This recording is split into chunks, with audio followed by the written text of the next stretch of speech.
thing is, Monty, I happen to know actually a very special team bonding exercise that they actually did in Team Liquid, and they do in all of Bjergsen's teams. They have to every day do yoga, or at least I think that's what it means. Because why does it say in the contracts the whole team must bend over backwards for Bjergsen? What else would that mean?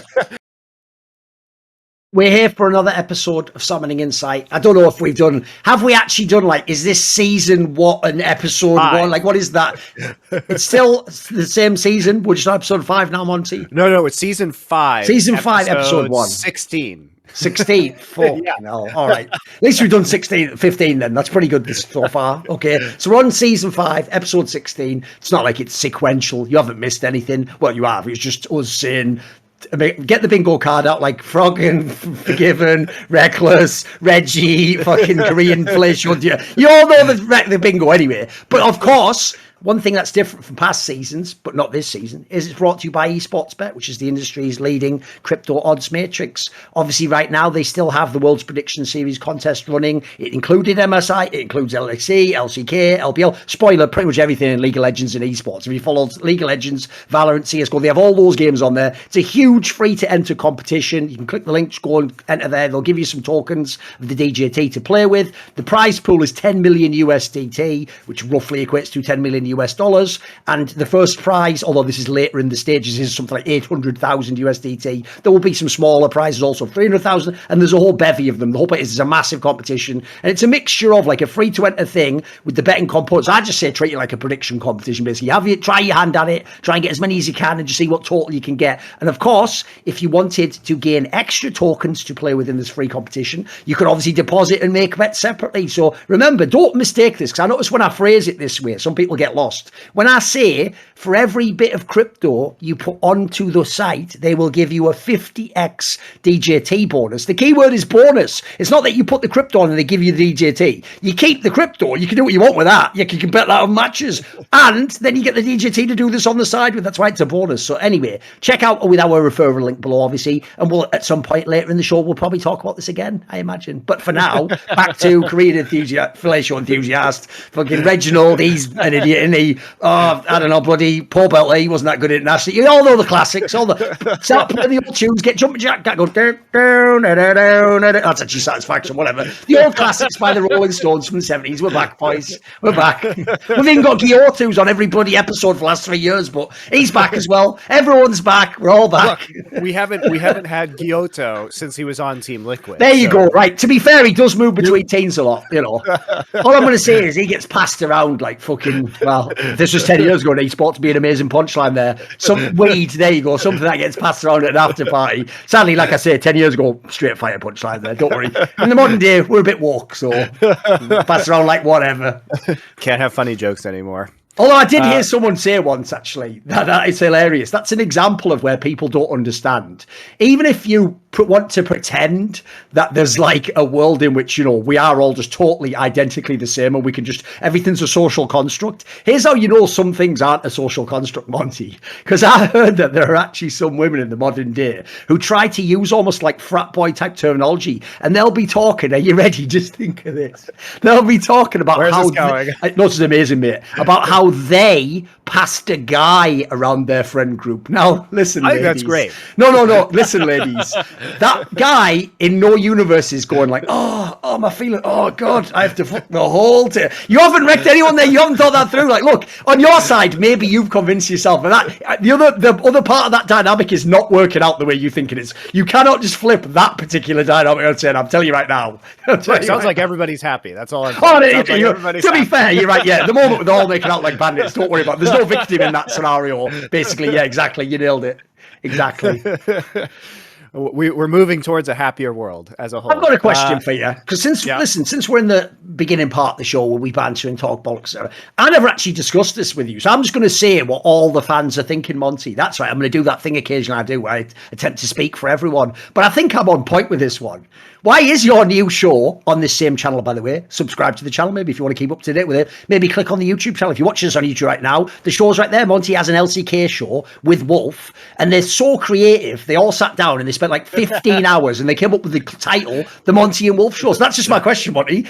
Monte and Wolf Show, really? Like, why? Did you do it to intentionally be like satirical like you did? Like, what is the point of that name? What is that name for? So we talked about it on the show, Okay. and we wanted it to call it Korean fellatio enthusiasts, right? But we were concerned that you might get demonetized, unfortunately. Yes, yes, you would actually. Believe it or not.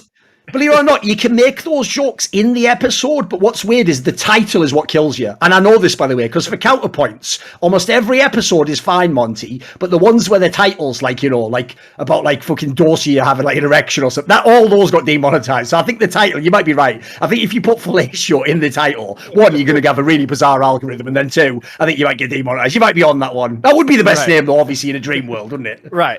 That would be an amazing name. That is definitely what I wanted the show to be called. Look, I'm open to other suggestions if we want to rename the show later. Like, I'm not, obviously I don't really give a fuck about the name of that show, but we kind of ran out of time. Somebody suggested the OG Men, since it sounds like OGN, which, you know, might be okay too. Wolf did do a little work for OGN over the years. Mostly on like World of Tanks and Here's the Storm. He was obviously a huge fan of all the Korean shit OGN did. It goes on saying, yeah, of course. Yeah, so, you know, both of us did work at OGN at different times. But anyway, this is all to say, like, if you guys really care about LCK, go watch that show. It's going to be on the YouTube channel for Insight on Esports, where this show is. I assume we'll get the podcast up, you know, at some point.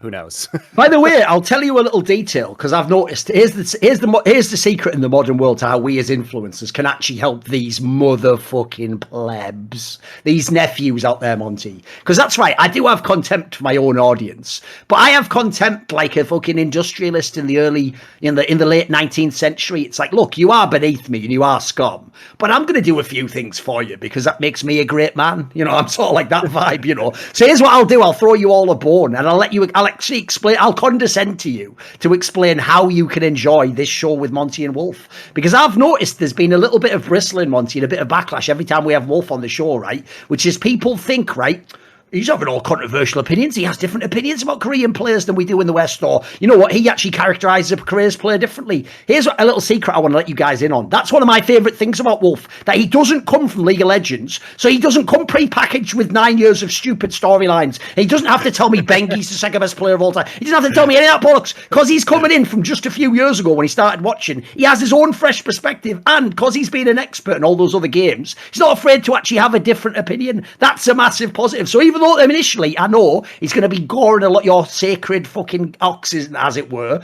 just give it some time and you'll see there's something there. There's something behind it. Because by the way, I've watched him in a lot of games. He's one of the best analysts esports has ever seen. He's mega. And I'm also amazed how he's able to transition between games, mate. I'm very impressed by that. Because I've always said this. I know, considering how many games of League of Legends I've watched, on some level I must have some expertise. I'll never feel as confident in League of Legends as I do like Quake or CSGO or something. The fact he can move between these games and be at the top level is very impressive to me.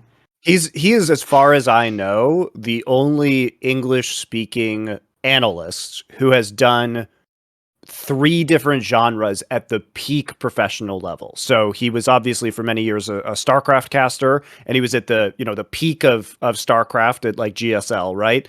And then he was at the peak of Heroes of the Storm and now League of Legends and MOBA, and then also was at the peak of FPS in Overwatch League. So I did RTS casting, but I did StarCraft for play-by-play for OGN, so I wasn't an analyst. And even though I was an analyst for Warcraft 3 back in the day, and I did do casts, there wasn't really like a professional scene. No. Yes. So, you know, I wouldn't say I was like a professional RTS analyst at any point in time, but over the last 10 years, he has been at the top of each one of these genres, which is really impressive. And like, you know, obviously he had a lot of work cut out for him when he started doing League of Legends, but he had paid attention to it. You know, I've known him for 10 years. He had paid attention to it for a long time, knows a lot of the player stories. You know, I've talked to him about it over the years. And so he came in with a pretty solid grounding, and then he also just does the work. And like his analysis has gotten a fuckload better in the last year. So, you know, I think he's quite good now. There you go. Fair enough. Yep. So there you go. Watch the show. It'll just be about LCK. It was a little bit longer this time because we were talking about MSI a little bit, but we'll probably try and keep it to about an hour in the future. So, you know, hour to an hour and a half. Same thing as Best Damn League Show, which is like focused on LEC content. This will be focused on LCK content. We're not going to do an LCS show because nobody cares, who actually knows things about the game. But it's also, you can get it here, you know, and then we won't do an LPL show because no one will watch it.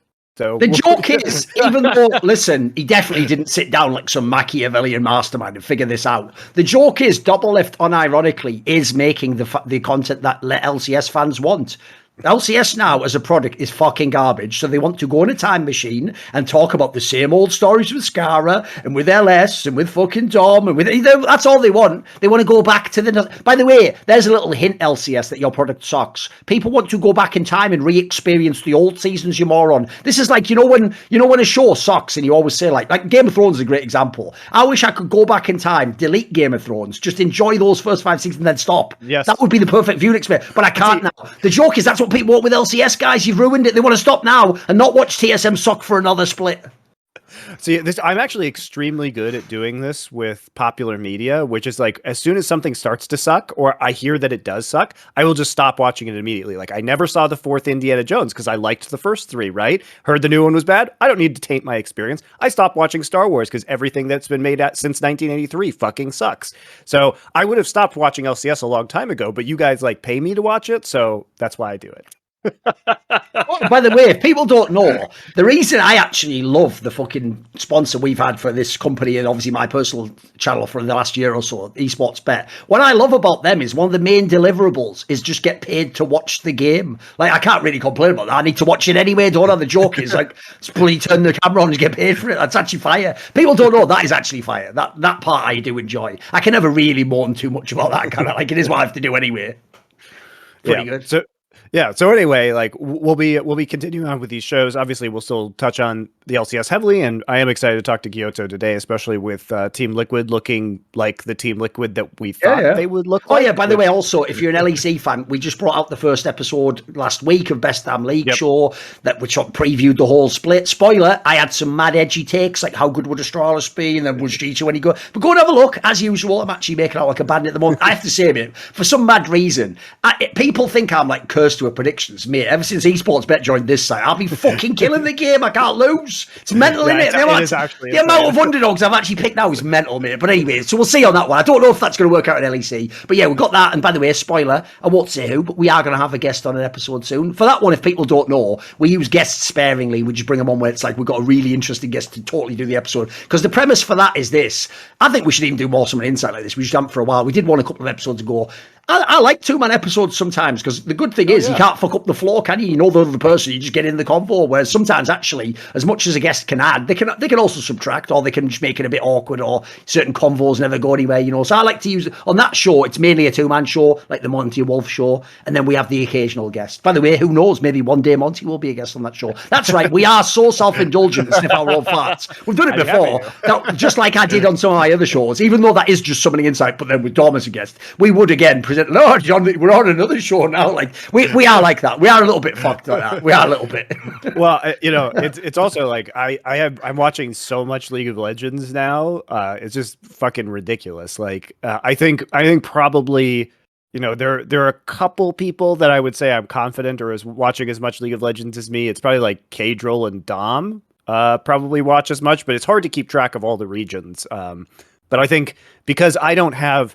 The nice thing is that, you know, what I'm doing right now is making these shows and like working on these shows and kind of building out more of them as well, is that I actually have a lot more time because I'm not having to go to a studio to do broadcasts. So, which takes a fuck ton of time if you're casting, by the way, because it's like, well, I have to travel there and then do all these meetings and all this bullshit. And also live games are an extremely inefficient way to watch content, because you just have so many fucking breaks. You know, it's terrible. That's why I never used to watch live, Monty. I always told people this. I always watch VOD because, like, mate, the amount of hours, like, think about it. One LCS day, you probably spend 3 hours not watching the games. It's mental. The actual, like, that's going to be all inefficient ways to watch matches ever. And spoiler, sometimes afterwards, you're like, I wish I didn't watch that match. I didn't get anything out of that game. I wish I could have skipped that one. Let's start before we have Guilhoto here. We have 30 minutes, and let's go to talk about some LEC stuff because That is something I'm not sure if Guilhoto has watched all of that. But anyway, we were talking about, being on the grind in terms of watching all this content, and like the live, being there live just takes up so much time because you have all these like breaks between the games, and you have to watch every second of the game even when something's not happening. So it's actually just a really inefficient way to watch content. So it's quite nice. It feels good that I'm able to kind of skip out on a lot of the filler content while teams are like trading places on the stage and everything like that. Makes it very efficient to get through all these VODs to be able to talk about it. So let's talk about LEC a little bit, because obviously there were some pretty big surprises this week. Huge ones, yeah. Yeah. So like, obviously, I think a lot of the major points are like Excel's looking very good, which I suppose at the end of last split we should have expected. G2 continues to roll, which I don't think is terribly surprising. At their peak, they've been good. Obviously Fnatic has been doing well. Mad Lions looks like they're on the resurgence with Niski, which is probably, I think it's expected, considering that Reeker was really bad, but people were in denial about it.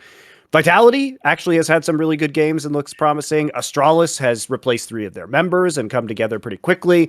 So lots of kind of different angles here to discuss. Rogue, obviously, being pretty bad. Here's the problem with this particular LEC standing right now is this is what's bizarre, is because we're now in a world in LEC where you don't just keep the roster for both splits. You get like 2 or 3 teams do these mid-season rather, like changes. Like the joke is the mid-season became a new off-season, didn't it? Like you see teams do it. In fact, if people don't know, the rumor was way more than this. Like the rumor was like Razork leaves Fnatic and fucking like Vetio goes to like Excel or Mad or something. Like, so there was actually more rumors that didn't even come out to play. But as a result, the problem, I'm going to give everyone a tip now when you watch LEC this split, is this will be the most competitive LEC split without, with the exception of maybe that like 2021 where last place was like Origin, but they were still like a solid team or whatever. You know that one where like the entire thing was like the miracle run for Schalke. Aside from that split, this will be the next most competitive split, I'm telling you right now, because first of all, at the moment at least, there haven't actually emerged like super dominant teams that have to beat everyone. And essentially what would normally be a mid-table Monty is about 6 teams now. It's mental. Like I actually think this LEC is going to be wild considering it's BO1s. Like this looks like, if you look at the rosters and you look at where they are, like I could see this being the most crazy playoff race in years. And like the difference between coming like 2nd and 4th will be enormous. Like be like 1 game, but that's what I mean. Like it'll be a huge deal to. So I actually think it's going to be really hard to track form in this particular split. Like for example, when you all mention all those names there, the first thing you have to do is look, who did they play? Like if you notice, most of the top teams played like one of the good team. That's why the Rogue angle is the interesting one, because remember, Rogue played against Fnatic and G2, so 2 of the best teams, and Mad Lions. So in theory, potentially 3 of the best teams in the league. And the problem is they lost the 2 big ones. Well, obviously the story with Rogue is they were the monsters in the regular split, weren't they? They were actually. People don't get it. A moron won't understand this. Go look at the records. Rogue is literally the best European League of Legends core over the last like 3 years or something mental. Like, if you look, it's insane how many splits they've had, like top finishes, playoffs, top seeds even. So the premise goes like they've done the opposite, haven't they? They started 1 and 2, which is a pretty ridiculous one. My problem is this. I don't actually care. As mad as that sounds, like I know. Listen, on some level, yes, if you're the best team, you should try and win every game. But actually, surely the lesson, if you are Rogue, that you have taken from the last 4 fucking playoffs is the regular season doesn't matter in terms of the wins, because Riot doesn't even give you a bloody championship for coming first. It only matters for getting a good enough playoff seed to not get fucked in the first round. Beyond that, it's just a warm up for the playoffs. So as long as you're a top quality roster, now I'm not suggesting they're sandbagging in any way, but the point is, it does not matter that they lost some of these games. Like remember, 2 of those games, Monty, were 2 teams that could actually have beat them anyway, even if they played great. As long as they take care of everyone else, as long as they come, I would say, top 4, it's more about, for me, have you actually leveled up your shit? Like, have you addressed some of those issues of what happened in the playoffs? Are you ready to win and go to Worlds? Like, I'm not, put it this way, I'm not worried about Rogue. I know everyone else like panic stares, because it's week 1 of LEC, which happens every bloody day. Oh my god, it'll be 0-1, now my opinions are whiplash. Like, I'm veteran savvy enough that I can handle. I can take the swings, money. I don't sell immediately. I'm not like some crypto pro or whatever, mate. So I can handle it at the moment. But I feel like everyone else is completely out on Rogue. I don't know why, because yes, they looked fucking bad in those first games. But it's week 1. It's week 1, guys. Well, also, I mean, realistically, they should be 0-3 as well, because they played really badly in the Mad Lions game, and then managed to magically get an Elder Dragon and then suddenly win that game. But that was that was it was actually funny because everything about this rogue, it's like they've become Bizarro rogue, right? Is just fucking hilarious. So first off, they're like doing the reverse razor cake right now where they do badly in the regular split, but does that mean that they suddenly do well in the playoffs, right? Are we having a reverse scenario exist? Remember when they lost the finals to Mad Lions by throwing a completely won game at the last second? Well, that looked a lot like the reverse situation where it was like inverse rogue time. It's like rogue time has now becoming clutch in the late game instead of like throwing between 20 and 30 minutes. So the memes are definitely there for rogue right now. He won that game pretty much as well, didn't he? He's basically, he's decided he was like, you know what, Odo, I'm in fucking Malrang. I'm not losing this game, actually. Get the fuck on my back and stop fucking hinting. Yeah, exactly. That's all he did, basically. But what is so interesting, I think, about this iteration of Rogue is that you have to remember that their original, in terms of meta fit, right? If we're talking about the durability meta, playing these control mages, I actually thought they were playing their hands, mate. I thought it would make them better. Right, but you would have said that like a couple of years ago. Yeah, but at this point in time, they actually shifted their entire identity to be more. Remember when Larson went from the Azir player to the Lucian player and the Sylas player, right? Oh. They shifted their entire identity. Then they get Malrang, who, if you guys understand how Malrang was able to do very well in the spring split, it was because he was playing aggressive and doing a lot of dives. Oh. Dives are harder to do now. Because of the turret damage increases. And I think we'll probably talk about that a little bit with Guilhoto and what should be done at the professional level, because it's a really interesting meta discussion about how because there's the two main levers that they've tried to pull are increasing squishy champions' durability. Squishy champions they increase everyone's durability, but because of the way MR and armor exist, right, they have diminishing returns. Yes. So the ones that got the biggest adjustments, the biggest buffs, were actually the squishier champions, right? By the way, that's actually like a misunderstood point though, Monty, because I saw a lot of people making the most boneheaded takes of all time. They acted like all Riot did is like double their health on everyone. Well, what that even do, you idiots? Just make it take 2 seconds longer to kill, or like the spell. Like, obviously it doesn't scale directly in the same way, because in fact, by the way, spoiler, that's always, in my opinion, the interesting sort of meta discussion about League that never happens.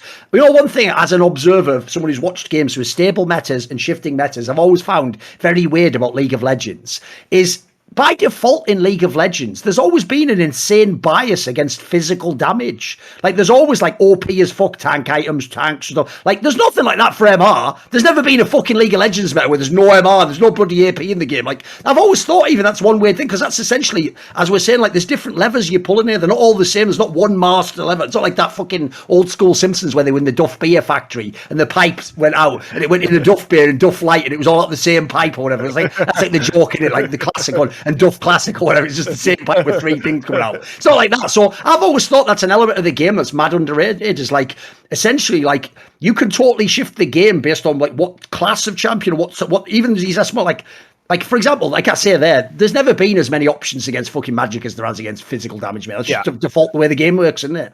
Yeah, and it's the way the itemization works as well. Like, MR items have typically sucked more, or you've had fewer options for MR than you have for armor items. So that's definitely true.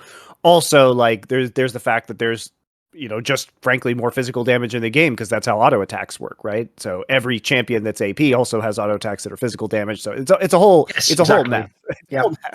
But I think what's interesting is like, so, back to Rogue, this was a team that was doing very well based off of having kind of a more aggressive early game style that they changed themselves into. And they did it over time, right? Like, they did it with Larson's champion pool last year, and then they did it with Malrang's edition as opposed to Inspire this year. But this is a team that was really reliant on Malrang, like, making dive plays early on. Yes. And the other aspect that they changed was that they increased turret damage pretty significantly. And so those turret dives are harder to do now. And I think that Malrang... Something I'm looking forward to with LCS. They're going to produce some of the funniest 2-man turret dives ever made. I'm waiting for the turret dives where both people die on the way out. Like, I love those. I love it when you just do like the one where you utterly fuck yourself from turret diving. That's coming in the LCS soon. Coming soon to an LCS near you.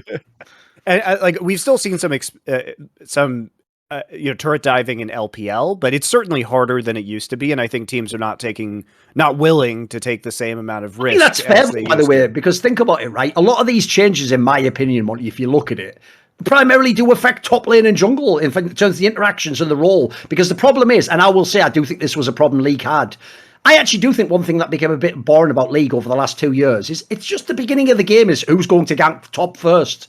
Like, if you're the top laner, by the way, you just get banged all day long for the last 2 years. That's why when people are my friends like Odoamne, and their whole style is like lose gracefully. It's like, you're going to be fucking losing a lot, mate, because the whole game is like people just banging you. And then when they remove teleport, I go, oh, brilliant, great. Like, this is it. This is awesome. Now the mid laner can't even come sick. So I actually think that's an improvement, though. I actually like that it's not as easy. Like, here's the problem.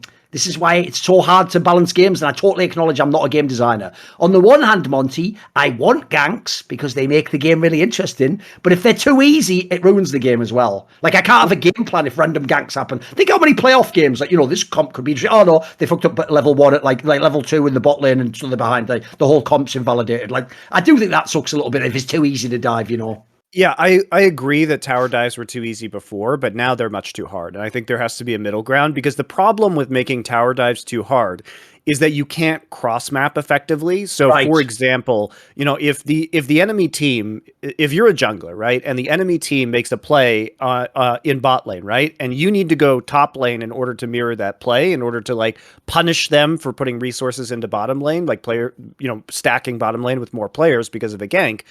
Well, the issue is that if your option is to tower dive, right, if you need to tower dive in that situation and it's too hard to execute, or you don't have the right champions, or the turret damage is too much, then you run a really big risk of dying on that tower dive, and then you've lost on both sides of the map at the same time, and then the game is just over. Like, the game is just fucked. Yes. So, I feel like it encourages more passive play because people are not willing to take those risks because the risk is too great right now and it's too hard to execute. I think that if you have a clear-cut stacked wave and you're in a 2v1 in the top lane and they've just made a play in bot or mid, or they're a dragon or something like that, I think that you should be able to get that kill, because that is the way that the game works in order to balance. You should actually play around waves. Yes, I agree. Yeah. Yes. So, like, sometimes the tower dives were You should also incentivize teams that know how to play around the wave instead of just randomly diving. Yeah, true. Yeah. Yeah. So, it's also true that there have been more dives in LPL. LPL teams have been. That's obvious. It would be, though. Yeah. But they've been figuring it out faster, and also they're playing on a previous patch, and that was before, on this patch that LCS and LEC are playing on, there is a change to lower the turret damage. So LCK is also playing on the same patch as LPL, and there have been very few dives in LCK overall. So it's a whole, teams are going to work it out, but I do think that probably another adjustment to tower damage is needed to make it more balanced. Here's the problem, Monty. In this particular specific sense, Riot actually, in terms of the macro things that they change about the game, enormous trends, they actually remind me of Valve a little bit in terms of how they balance, which is why I hate, which is they only ever mega nerf or mega buff. They never do it gradually. You know what I mean? Like, they'll never, like, just peel it back a little bit. It always has to be, like, towers are fucking shit now. No, they're really strong. Like, what? Why can it never be in the middle? Because they do the same in CSGO if you don't. Like, the M4A1S has to be, like, average or, like, fucking the best thing ever. Like, why can't I just tweak? Just tweak. Just be careful. Just tweak. Yeah. So, I know it's also they changed the durability and the tower damage at the same time. So, that was another, like, classic Riot move, which is, like, independently change two systems, or like nerf a champion while nerfing all their core items at the same time. That's another classic. Or like buffing a champion and buffing all that champion's core items at the same time. So yeah, it has been, I think they'll get to it. Obviously this was a massive change, and I think the change is really good overall. Long term, I think it could be, yeah. In the long term, I think it's good. In the short term, it's led to some pretty cautious pro play. But I'll tell you another reason I think it's good, Monty.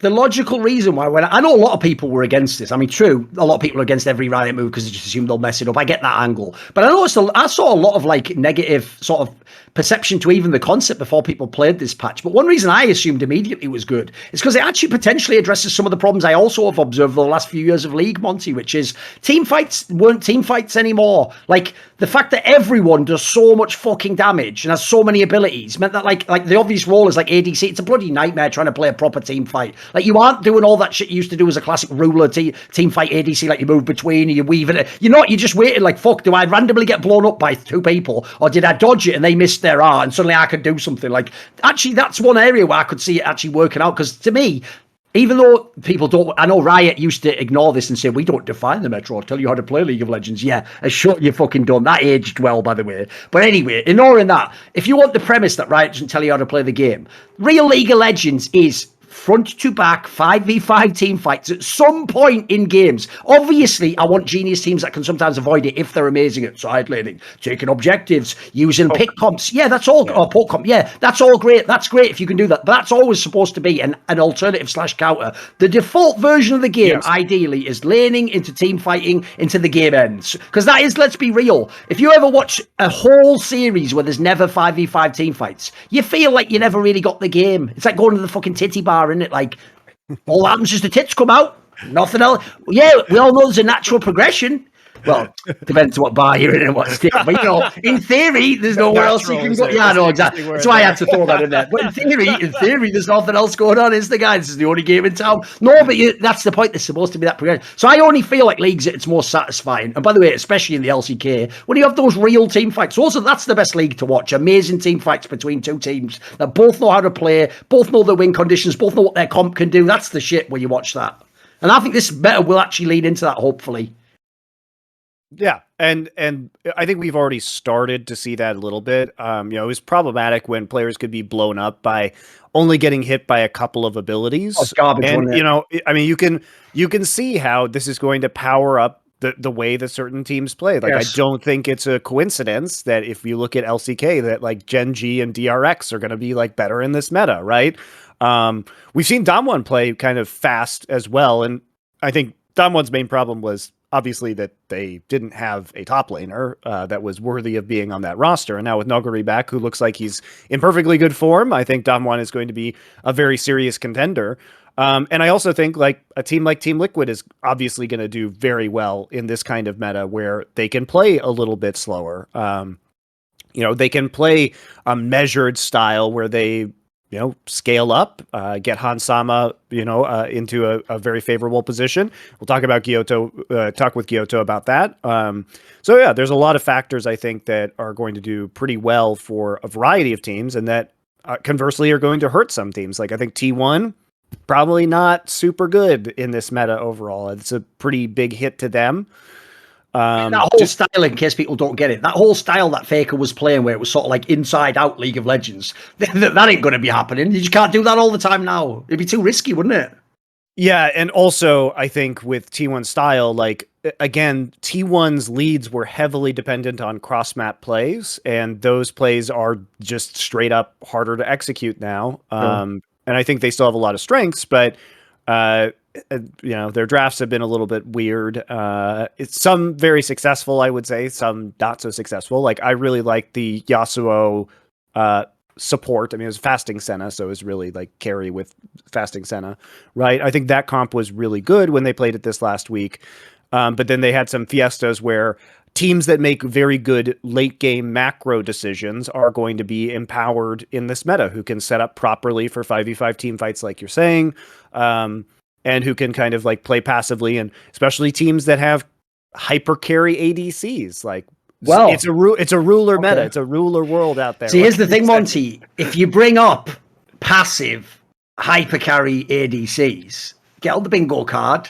I'm going to now use some pre-prepared Reckless material. Are you ready? Because obviously he used the classic one, only of the European ADCs, right? I've actually thought, Monty, of what would be a brilliant skit idea, but we have to understand our company thing isn't quite there yet, guys. It'll come soon. You'll see some amazing skits, but it's not quite there yet, so I am not ready to do this one yet. But here's what I want to do, Monty, because one thing I've noticed recently about Reckless, right, since we're talking LEC briefly, is, right, Reckless, I don't know if you know this, if you follow his social medias, but over the last year or so, he's had his entire upper body and torso tattooed with a tattoo of the character Jin, but like the majority of his upper body is like totally blacked out. It's a bit like, do you know the bassist Tim Comerford from Rage Against the Machine? You know, his tattoos are like a total sleeve, but it's all blacked out. It's almost no design. It's just like, because essentially, by the way, he even says, I just did it because my mum died and I'm a bit fucked up. Like, I don't know why Reckless is doing it, which is why I'm even bringing this up. Like, I'm actually wondering, mate, you know, not only does he look like painfully underweight, but there's something going on, mate. Are you having trouble at home? Why are you getting a giant Jin tattoo over your whole body?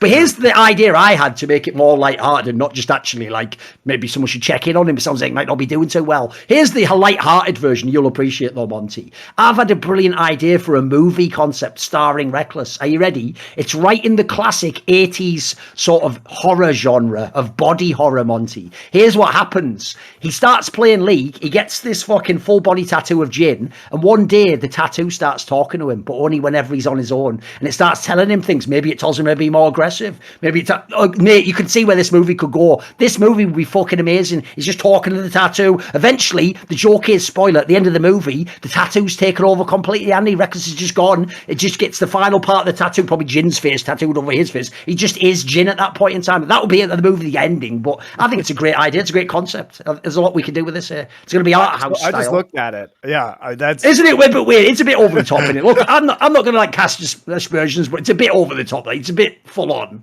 Remember, it is a League character. You do know in like 20 years, if there's no League of Legends, that's going to age very poorly. Like, guys, I'm just saying, you know.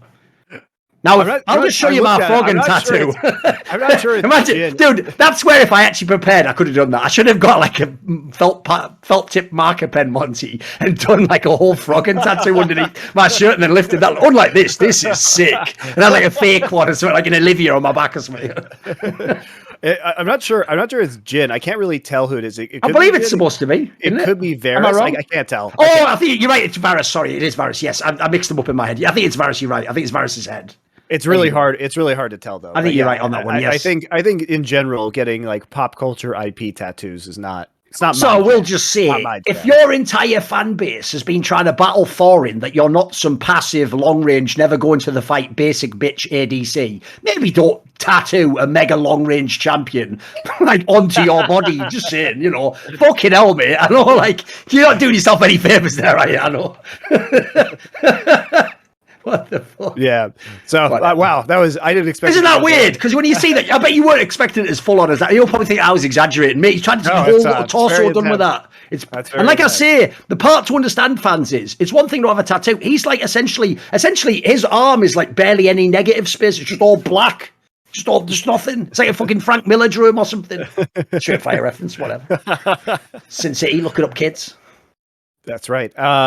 Yeah, watch Sin City, watch 300. By the way, the one they never remember, you know, is, you know, when they bring up, oh, great, the first good, like, fucking comics movies, they never mention Sin City. First Sin City is a fucking banger. Not only is it exactly like the comic book in the best ways, because essentially the comic book was a movie, sort of. The art, look, they have emulated the art style of all that, like, noir comics. And then the casting on that movie is the cast is insane. It's insane, isn't it? You go back now, you're like, how did they get this guy? Dude, they've got, like, bloody Bruce Willis to just play characters and stuff like it's mental, isn't it? Anyway, just a little bit of a movie review there. It's all right.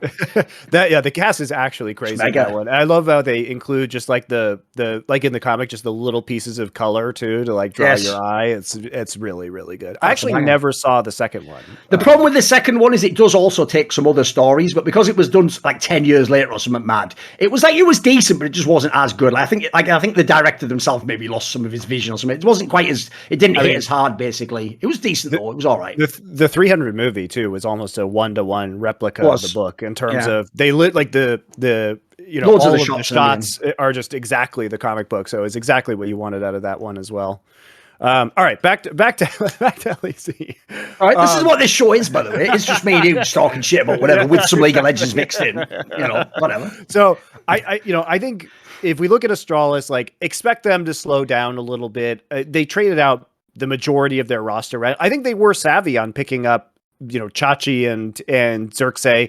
These are established veterans that I'm sure they got for cheap after Xerxes was released from Immortals. Chachi was just kind of chilling there in you know, in the like EU secondary league. Yep. So I was not familiar with Junghoon at all. No one is apparently he's just like some solo queue. Yeah, apparently he's just like some challenger player, like solo queue prodigy or something. But people said apparently he has mad mechanics. Yeah. So, I mean, it seems like they did some really good scouting and put together a roster that at least can be mildly competitive on a pretty low budget. So here's what's funny, Monty. This is actually what was my edgy take. when I was talking to Dom on Best Damn League Show, he had Astralis as the worst team in the whole league, by the way. When I was talking to Rich on Side Select, he also didn't have it. Like, the reason why, and this is a key point, the reason why I picked Astralis, because when we were doing our rankings, Monty, I actually have Astralis as my number 8 team. I actually have BDS and SK below them. BDS, I think, is the worst lineup. SK, I just don't think they've ever got any star players, so I just don't think they can win, basically. They've got good support jungle, that's it. So the problem is this, right?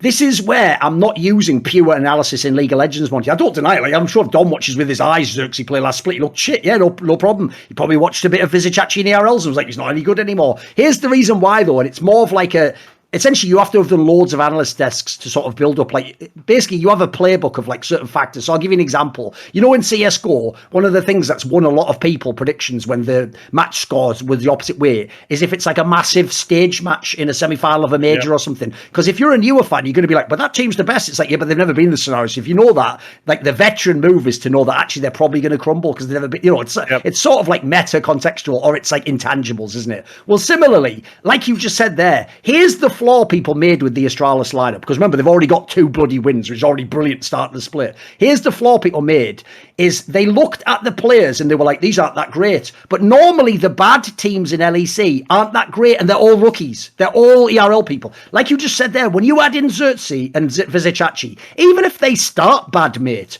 like, first of all, at least one of them is going to be decent or like mid-table LEC quality by the end of the split. That should go without saying. These are 2 veteran players who played years and years, pretty consistent level of play in Europe. And then secondly, when you add in those 2 and you already had Kobe, 3/5 of your team, A, played in Splice a few years ago together and the same playing style, and then B, they also are veterans. Right, veterans play differently. Veterans don't just break after game 2 of like week 2 and go, shit, I can't play. So that's the other thing. The difference is some of the other lineups are a crapshoot. This one, I actually feel like the core of experience, that's a pretty good way to build. And then look who you did it. Look who the rookies are. Look, the Dejo guy had a bad split, but I heard some like positive things of people from when he was in the RLs that he could be a good player. Probably Astralis wasn't the right team for him, they said. And then the Jongho guy, this is actually the angle that I think's genius.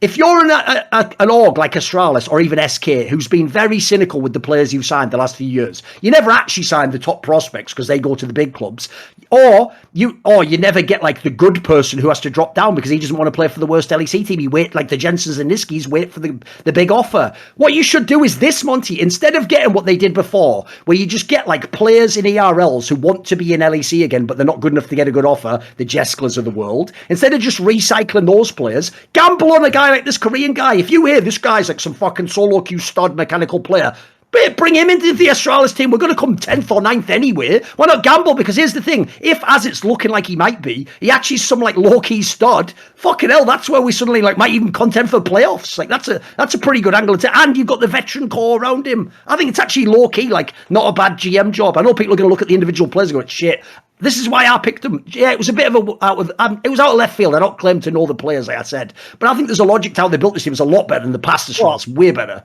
It's also, we know context from talking to people on this show of why some of these players might have been underperforming. Like we talked to Revenge on this show, and like we know from what Revenge said that Guilhoto, who'll be on the show in a few minutes, and the GM leaving, you know, towards the end of the offseason made a really difficult situation when they were trying to build that Immortals roster. If people don't remember, Xerxes was in Guilhoto's teams in multiple different teams, so it was kind of his boy. So when the coach leaves and you're like a very idiosyncratic jungler like that, you're not going to get along immediately with the next guy, are you?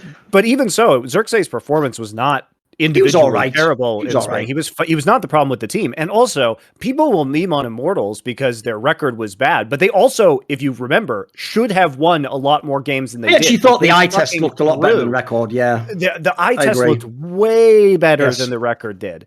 And we'll talk about Immortals because obviously Guilhoto has a lot of experience there with some of the core players on that roster, but they should also be better this season as well. I know people will look at their first few games and say, oh, well, you know, they didn't do that well. They were kind of lucky to have won the one game they came back in. But at the same time, Power of Evil was like not able to practice with the team. They changed out a bunch of players, and like there is no universe where you look at the on paper version of this Immortals roster and you say this is a worse team than last split, right? So anyway, this is all to say, like, I think Xerxes did do pretty well last split, given the circumstances that we knew he was in. And also, Immortals' record was worse than you would have expected, given how they were actually playing in these games. And had they not kind of epically thrown some games, they would have, potentially been a low-tier playoff team within LCS. And then also we know there were a bunch of extenuating circumstances and outside game factors that made it really fucking hard for them. So I think the Xerxes move is good for Astralis, and among all the other reasons that you said, I think as we look at some of these other teams, like it's nice to see. I'll tell you another thing on that as a sidebar. I want to get your take on, because I'm getting sick of this now. How many times are we going to have top EU talent go? By the way, proven they've done it in LEC. Go over to LCS. Play bad, and then every fan and pro be like, they're garbage now. By the way, that's the gold mine right there. I'll tell you what I would love to do if I was a mid-table team in LEC. I'd just sit and pick off all the people coming back, because everybody loses faith in them. Here's the flaw with this that doesn't make sense to me. It's the reason why I'm not surprised. Are you ready for a mad take? I'm not surprised Summit utterly failed in the LEC playoffs, because here's the reason why. His whole life he's been training not to play against NA players and people in LCS. If people don't get it, there's a reason that like super witty comment exists, like the person that the best swordsman in the world fears is not the second best swordsman. It's a complete rookie. It's an amateur, because the amateur will do things that do not make sense and will as a result, maybe catch you off guard. Basically, some of the things, if you're from a better region that you show off your abilities with, you won't be able to do it when you go to the LCS.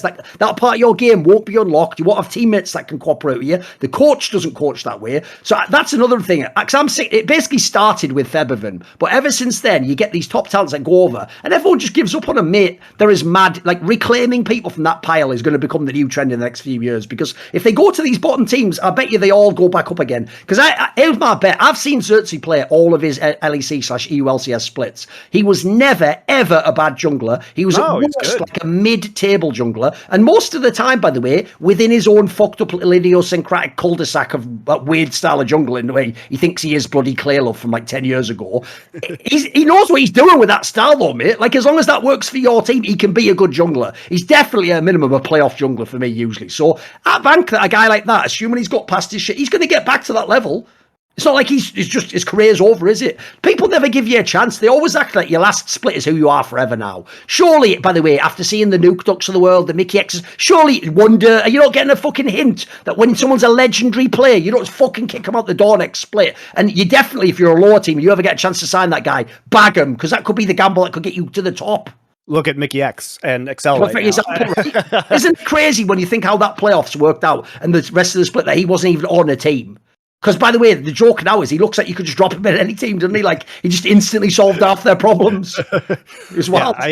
And like the meta looks really good for Excel. And I think it's underrated what you were saying, too, the point you brought up about a lot of these guys being on Splice together. And that was the Splice roster. They have established synergy. They know each other very well. And that was a Splice roster that went to Worlds, guys. And, like, they did okay at Worlds. I mean, they weren't expected to do a lot, but they did okay. The FPX, the eventual champions, they beat them in a game. Now, it is fair to say the Humanoid was the best player on that roster at the time, right? So this isn't like the star, with a couple of his former teammates, but they're at least good enough not to be last place in the LEC. You would think, right? And like I said, the other factor is the veteran angle. These guys know how to work themselves back into shape and to fit together. Because spoiler, Vizicachi, his whole job, like Odoamne, is just fit into teams. It's not to be like, I'm a star player and play to me. Whereas the difference is, you look at the rosters of BDS and SK, mate, those teams could just fucking shake out anyway. No one knows what those rosters are going to do. They could completely collapse. I don't think like Astralis does collapse. Obviously now, I'm in a fucking highlight video if they lose every other game. It's like, they can't collapse. I get it. I'm willing to be in these. It's fodder for the videos. It's all right. Well, SK also, the only team that they actually beat was BDS. And BDS looks like that roster, I don't even know what to say. Like some of the Baron that they just walked away from and gave up the steal was like the most for-free steal I've ever seen in my entire life. So clearly some extremely questionable decisions there. Like, I who think would you say BDS is the most underwhelming org in LEC. I don't mean just for the results, Monty. I mean in this sense. Do you remember the hype when they came in? Because people heard they're buying the slot for 26 million euros or whatever.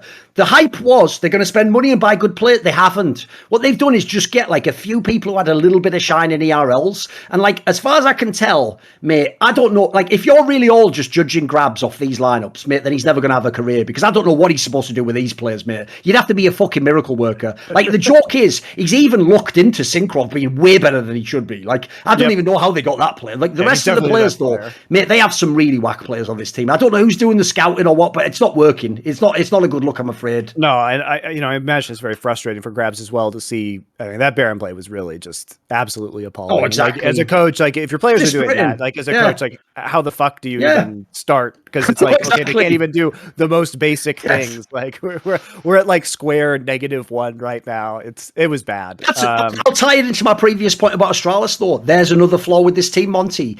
It's one thing to gamble on 1 or 2 rookies. You can't have your whole team just be rookies. Can we please stop this? And by the way, I'll just say it again for the millionth time. I don't care if some of them played one split. They're a motherfucking rookie in any colloquial use of that word. I'm even willing to call you a rookie sometimes when you played 1.5 years, because a rookie is about you not experienced. I don't care that Riot can't use eligible for a Rookie of the Split award. So as a result, like, you look at this team, it's filled from top to bottom with rookies. Like, not only are you teaching these guys to play with each other, they've never played LEC, some of them, before. Like, that is going to be so hard to work with. Like, that's why I say, if you're Grabs, what have you got to work with here? Like, the joke here is, right, look, obviously people now are going to take the current form and say I'm wrong. But if you were Grabs, if I have Vizicachi on as my top laner, right, there's one problem potentially taken care of. I can work with him. Right, give me a fucking veteran support. Boom, I've got him now. Now I can work with the rookies. I can't fix 5 problems at once. I'm not a miracle worker, I'm just a coach. I think what's wild too is it's not like there aren't veteran players that's available. Like, there is no universe where you're going to convince me that X Matty is a better player than Crownshot, right? Like, it seems obvious to me. Yeah, it's still pretty egregious that Crownshot isn't on an LEC roster, especially considering in ERLs he's been doing pretty damn well overall. Has he ever been a bad player? He's always looked at least middling table to it. He's always been decent to me, if not good. And he's highly motivated too, so it's not like, I don't think he has like a bad attitude or he certainly is a grinder. So I don't know, it's very strange. Yeah, he's friends with Nemesis. That can't count against him forever, guys. Even LS made that mistake, although that corrected itself, didn't it? By the way, I will just say, fans, have you ever noticed how weird that is? How on the one hand, I'm friends with LS, but then I go right in the face of Malleus and Nemesis. Oh, how did that work out? Oh, your feelings got hurt, didn't they? Yeah, you all thought they were part of your team. You all thought you were all friends and you loved. It's a shame how that worked out. It's all right. I don't miss. So don't. Well, the other thing too is like, why I'm like Caitlin's fault. I don't miss. Hate seeking or whatever in it. Yeah, whatever. Go on. How come Jizuke can't be on a bottom tier team? Because at least you could have a style with you. Like, Jizuke. What's great about Jizuke is he brings you a style. Send that guy a blank check. Because, like you're saying, 1, immediately makes your games entertaining. 2, personality. And 3, he's actually a good player. What are we doing in there? What are we doing with LEC right now? Why are we just gambling on 50 ERL midlands instead of just getting Suzuki? And also, anyone who's going to go, I'm sure he asked for a lot of money. He hasn't played in fucking ages now. He has to take whatever he get. Like, there's no asking for money anymore, Suzuki. You also have to just take whatever offer they give you now, mate. Like, that ship sailed. I agree. I don't know how players like that aren't in the league. He can also just like, they'd have to bend the team around his play style as well, which I think would make a. It's like what happened with Leader as well when he was in the LEC, right? At least it was fun. It was fun to watch. Yes. That's actually a summary right there, Monty, of what I don't like about LEC. Here's the problem: if I lose, at least I'd like to lose with Leader and Jizuki entertaining me. LEC coaches disagree with me. They'd rather lose a boring game with Rika where just nothing happens. I find that bizarre. I like to have a chance. I want at least like a fucking one. Like, because Leader's probably the best example ever because he's just the most crazy coin flip ever. And he's either going to dominate the game or shit the bed. Like, it's great. But guess what? That means some of the games he dominates. Rika's like, some games I'm 6 out of 10, other games 4. It's like, some games I just play Renekton mid. Neither of those are good though. Yeah, you figure that out. All right. It's like no fan was like, I'm really excited to see this Renekton mid game. That fan doesn't exist. Whereas that's all you need to know. If fucking leader locks in Yasuo, even if it's not in the meta, listen, I'm at least interested. It's like that fucking, it's like, what's his name, Leonardo DiCaprio, like, you had my attention, now you have my curiosity. Yeah, exactly. Exactly, yeah. You know what's funny about BDS too is that, they have actually been a successful org in other games. They have a really good Rainbow Six team, in fact. But the funny thing about them is they're actually owned by the richest guy in Belgium, and BDS is his initials. He literally named the team after himself, which is just, when you have a shit roster, like, I don't know why you would besmirch your own name like that.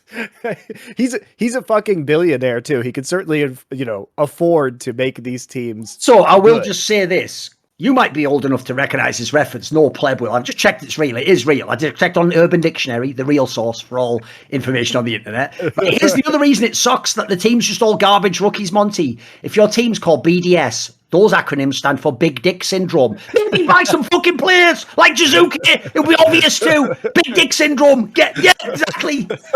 You talking about these are like slightly under average, like it's a good size syndrome. That's fucking, you should rename BDS. There you go. That's the new fucking name, isn't it? It's a good size. There you go. All right, we have to talk about some other teams quickly before we get Guilhoto on. So I think we do have to talk about Excel. It seems like the meta's in a really good place for them. The one game they lost was against G2, and it was really just perks like immensely popping off in the mid lane. But it's like this should be the Nuke Duck show, man. It's like let's get some control mages, some poke mages, and then also let's put Twisted Fate in the meta. Like, you should be feeling great if you're Excel right now. They nearly got a perfect game in their first game. Give you a little random aside, Monty, that people haven't thought of. Obviously, I won't just make this a whole soliloquy about how Froggen should play again. But technically, Monty, if you're a mage mid laner, now you don't even have to roam to the bloody top lane and dive half the time. Just saying, if you're Nuke Duck, this is right in your wheelhouse, baby. Just farm city, baby. Just farm up all day long. Sorry, I meant Caps in the G2 game. Sorry, if it said. Sorry, of course. Yeah. It was Caps on the RE into the TF. Like, obviously was out roaming him. Caps, Caps is back, man. Now that the crowds are here, Caps is powered up again. He looks like the best player in the entire league. And when he has one of these pop-off games, it's very, very difficult to beat G2. And then the other side, so I'm excited about Excel because it seems like it's going to be a really good meta for them.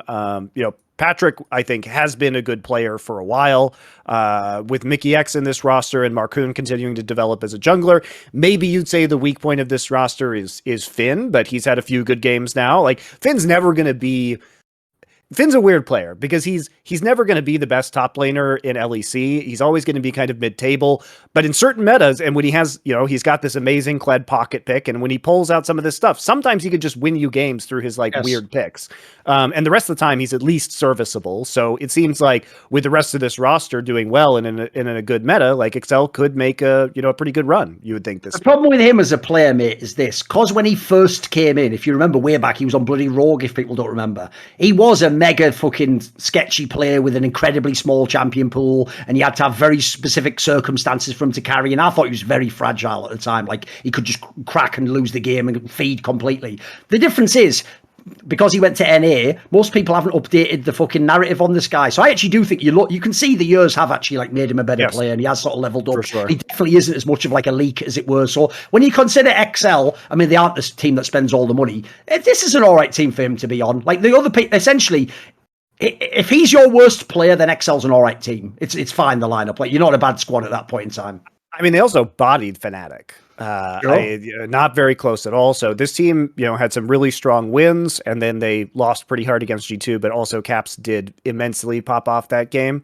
So, and G2's been looking good overall. The other team that I think is probably worth talking about just a little bit is Vitality, because both, if we're talking about teams that had really heavy expectations on them coming into this year, obviously Team Liquid, that we'll be talking about with Guilhoto in a few minutes, is one of them. And the other one is going to be Team Vitality, which with, Perks and Alfari going back to Europe this year and was massively disappointing. And people have been critical about, okay, well, this, kicking Selfmade off the roster and getting two players who I don't think probably have very good English and can't even talk to each other as far as I am aware, Haru and Bo, is a bit of a weird choice, and they're clearly trying to hedge their bets. But I think Vitality's biggest problem last split is that they had no early game plan, and they looked like a complete disaster when it came to jungle support synergy. Okay, it was non-existent, yeah. Top jungler synergy, Alphari synergy with self-made was really bad. Yep. One player would be doing one thing. It looked like they didn't even communicate with each other in the early game. Like they would be making very weird decisions based off of wave states and pressure, where one player would be doing something that was like really wrong, whether it was the laner or whether it was the jungler. So they decide, okay, we're going to switch out self-made. And now Vitality, they did lose to Mad Lions, and the 2 wins were against Misfits and BDS, who are not going to be good teams this split. Like Misfits, they had a good run last split. I think that's going to end very decisively here. It's not the same kind of champion pool that we saw VTO be able to carry so hard in last split. And also have Misfits as a team that misses playoffs. Right. Yeah. And also even though he wasn't as good this year as he was last year, like he's Irrelevant is clearly a downgrade over Herit. Like they promoted him from their other team. Maybe there was an internal problem with Herit, or maybe they just thought, well, if this guy's on the way down, maybe Irrelevant will be on the way up by the end of the split. Claim they did, like every coach, they're going to claim he won the spot. He didn't. Herit lost the spot. You idiots. It's obvious, isn't it? Like, and the point is, at this point in time, like the Summit example, I'm sure Herit also was like, time for me to go back to my planet where they need me, like fucking Uchi or whatever. Like, exactly. Like, obviously, in it. Like, so I think Herit, it was sad because I think Herit was pretty good last year. To see Herit not do as well. This might be a bounce back split. Yeah. Because they needed him the way they really needed him. I don't know if I would have gotten rid of him, but it's also their contract situation is weird because VTO, his contract expires at the end of this year, and there is probably a 0% chance that he's going to be going in it. Come on. Misfits, yeah, I think it's not going to stay. Probably some other team is going to want to pay him more money. The joke is if you're Misfits, you can't win because the only way he stays is if he's really shit this split. So then why would you want him? And then if he's really good, spoiler, like my boy Spinks in fucking Ensign CSGO, he's not going to be there, is he? He's going to be off in some mega team getting paid millions of dollars. So yeah, Joe, it's not like Vitality's opponents have been the best, but I will say that what was encouraging to me is that Vitality, especially in their game against Misfits, showed a lot stronger early game coordination around, playing around Haru's invades on the Volibear. They just looked a lot more clean. And also, you don't have to have the same level of early game coordination on this patch as you have previously. A lot of it is just kind of sitting in bot lane with hyperscaling AD carries. There's not as much action as that you can have on the map because of the tower changes. So maybe this is a good shift for Vitality overall, where they can play to their strengths, which was playing in the late game last split. I don't have to criticize Labrov. He wasn't even having to play champion. He was just watching like the rest of us. So you didn't do anything mechanically wrong in that game, mate. Great one. Well done. Attach exactly. to Carsey. The synergy. There we got the bot lane synergy going finally. Also, we've talked about this, but like Carsey has metas. Like Carsey is not a great, well-rounded AD carry player. When he has to, he has been traditionally really bad at Aphelios and really good at Ezreal. So I don't think it's not a surprise. He could play a few Aphelios games last, but traditionally, he was terrible at it. Yeah, of course. I mean, he got better. And Ezreal is he's probably his best champion. Yeah, for sure. Yeah, Ezreal is way better at this. Is his wheelhouse. Absolutely, yeah, for sure. So it's like it definitely seems like this is a Vitality friendly meta, and also that at least some of the jungle issues that they may have had, at least there's better coordination, which I don't even understand how that works if Haru doesn't even really speak English. How they could have that was my joke I made on the Stan League show though, Monty. I said, if you're self-made, don't look at this and think that they've scouted these players and they've looked at like what Haru did when he won Worlds, or they've looked at Bo when he was an FPX. I said, essentially, what they've told you by signing these players is they hate you so much, they're willing to sign people who don't even speak their language, where you fluently spoke that. They basically just fuck self-made was that signing. Like, they just hate you, mate. Like,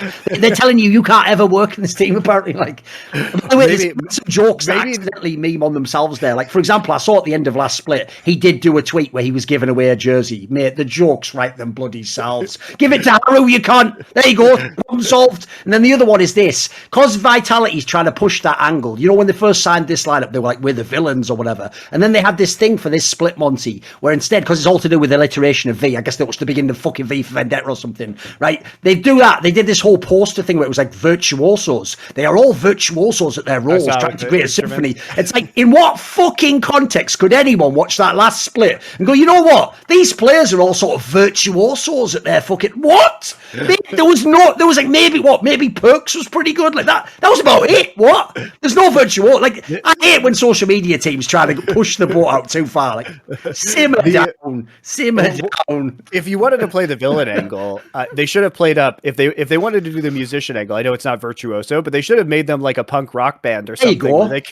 Where like they're all individually looking cool on stage, but they can't really play their instruments. The joke is, like, in that scenario, Kazi's like fucking Sid Vicious, who couldn't even play his own instrument, and other people just dubbed it in the studio. Yeah, exactly. But it looks the part, doesn't he? Yeah, exactly. That's a good analogy. Yeah, there you go. So would have been cooler. Just saying. You could feel free to hire me for social media ideas. And to be fair, I have always thought what Southmere needed to do was stick a pin in it.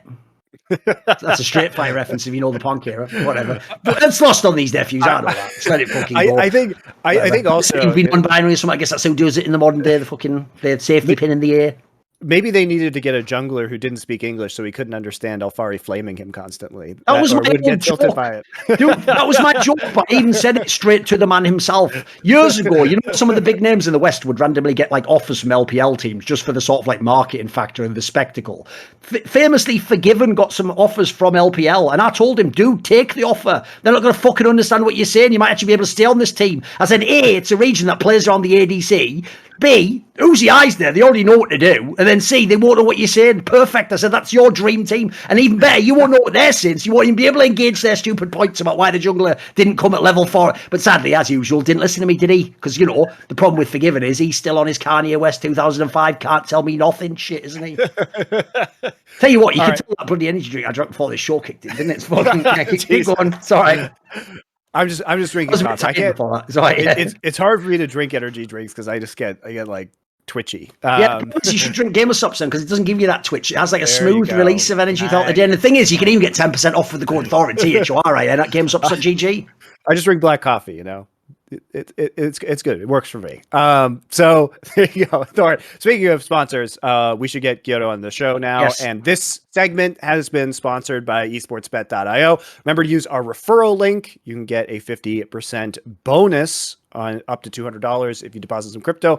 Also, tons of DJT available for you if you deposit crypto at a 50x bonus, and play the World's Prediction Series along with us. We have Competitive Edge on this channel as well, where we talk about previews and good odds. We have been on point, guys, on point in terms of like giving you Competitive Edge on the CSGO channel and on the LoL channel.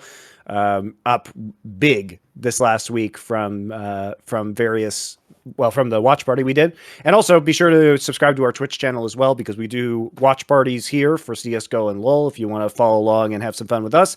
On a weekly basis, by the way, usually on the weekends, weekly basis now. Check out. So it was actually really fun, the LoL one last week, because I had a Lorem talking to me, and he like is a huge Sejuani top stan. So he gave out tons of like good matchup advice on Sejuani top, because he was playing it last year. So he's like knows everything about every matchup. So we have some really like in-depth conversations with pro players, coaches, by the way, casters. And here's how you can keep up to date. On our channel now, on the Discord server, we've created a thing where there'll be events at the top. If you scroll up through all the channels, there'll be a thing that says events. And if we have a watch party or something, our admins add it and it's there. So you have a mini calendar sort of, don't you? Yep. And you can sign up for it on your calendar too. Add it to your Google Calendar. Or you can get a Discord notification from the Ready Up Discord bot. So it's all coming together. Yeah, exactly. It's like the old days where just a tweet comes out like, summoning Insight live now with your favorite player. You're like, I'm at fucking work, what? Like, and then at the end, I know everyone gets mad triggered by that, Monty, but I don't care. Because here's the thing, I like to break the fourth wall. Right, on the Best Damn League show, Dom said he wanted a proper outro, so I do like a silly one now every time. Summoning Insight, I hope Monty might do it differently. I just like the fact that the show ends. Yep. Like, I know everyone else goes, but there's no outro. do you actually sit there during Game of Thrones and watch that 2 minutes of all the guys? And here's the grip, and here's a guy brought in water. Like, you fucking pleb. I don't want to watch that. If I could skip that, I would. So I just don't make you listen to that. Do I? Don't at the end go, this. What we should actually do is just do what Game Cribs did. Do you remember where it was like produced by Shawn Michael Phillips, like edited by Shawn Michael Phillips, like whatever that guy's name was? It was like, it just said that for everyone. We should just do that like a form. We should go the other way and fuck these guys and have a 4-minute credit roll where the joke is it's all of us, or we put our other names, like sort of put like, you know, produced by esports or whatever. Let's put all that shit. I think that'd be hilarious. Make them sit through that.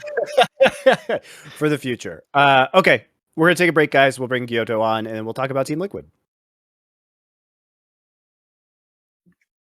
Right, we're back for our guest segment. Our guest for this one's going to be Guilhoto, who, as I referred to earlier, not only has been on many shows with me, he's been on some of Insight a whole bunch the last. He must just be top of fucking Monte's Rolodex. Thing is, though, I would normally joke like that, Guilhoto, because he used to be on like mid-table, just playoff teams, or like obviously Immortals is a little bit dodgy. I was going to make a joke with you, like finally you're on a good team, but actually, I saw the last split, so all I'm going to say is this. Listen, in the spirit of banter, I know you can take this. Yeah. All I'm going to say is this. Let's just start out. We're going to have a great conversation. But isn't it true you did essentially fail to make the finals with the most expensive LCS roster of all time? Yeah. That's a joke slash icebreaker. But let's get into it, though. Like, you must have had huge expectations. Yeah. I mean, of course, dodging that means that I can't learn anything from it. Like, it's just we were supposed to win. We had a team that was built to win. We didn't. We failed. I think that biggest fail was to not finish the series against 100 Thieves, and the rest made it the way that we did. But the way that we played in that weekend, we would probably still lose in the finals against EG after EG 3-0 100 Thieves in the game before. So yeah, regardless, like, we didn't win. It was a failure. And looking back, it did make us better, but we could reach to the point that we are now without losing Spring Split. Yeah, I have a serious question, though, to ask along those lines, which is this. Because, as I said, in your history in the past, you either had, like, playoff teams where, like, some players are good, but it's very rare you ever had a line. Like, you never had a team like this where you just get given, like, the best players in theory, right? It must be a totally different experience working with the best players. I remember talking to my boy Grabs. He went from fucking, like, Roccat with, like, again, like, nobodies to, like, he had the G2 super team. Like, in this scenario, what are the different challenges we're working with all those massive names, personalities, like, the best players? The most difficulty thing that we had to do from spring to summer was just trying to get on the same page. It's always the hardest because when you're more experienced, and especially in this team that everyone won on the team that they were in, just everyone has a very set way of how they won in the past, and that just doesn't mesh with the way that everyone won in the past. So that was the hardest time. But obviously in this type of teams, I just give a lot more freedom to how they want to prepare themselves with obviously some guidelines. But if this type of players reach this point, is because they understand how to get the best out of them. And obviously in reviews, I'm way less, I guess, directive or militaristic than I was in the other teams, because the game knowledge present on the players is obviously very different as well.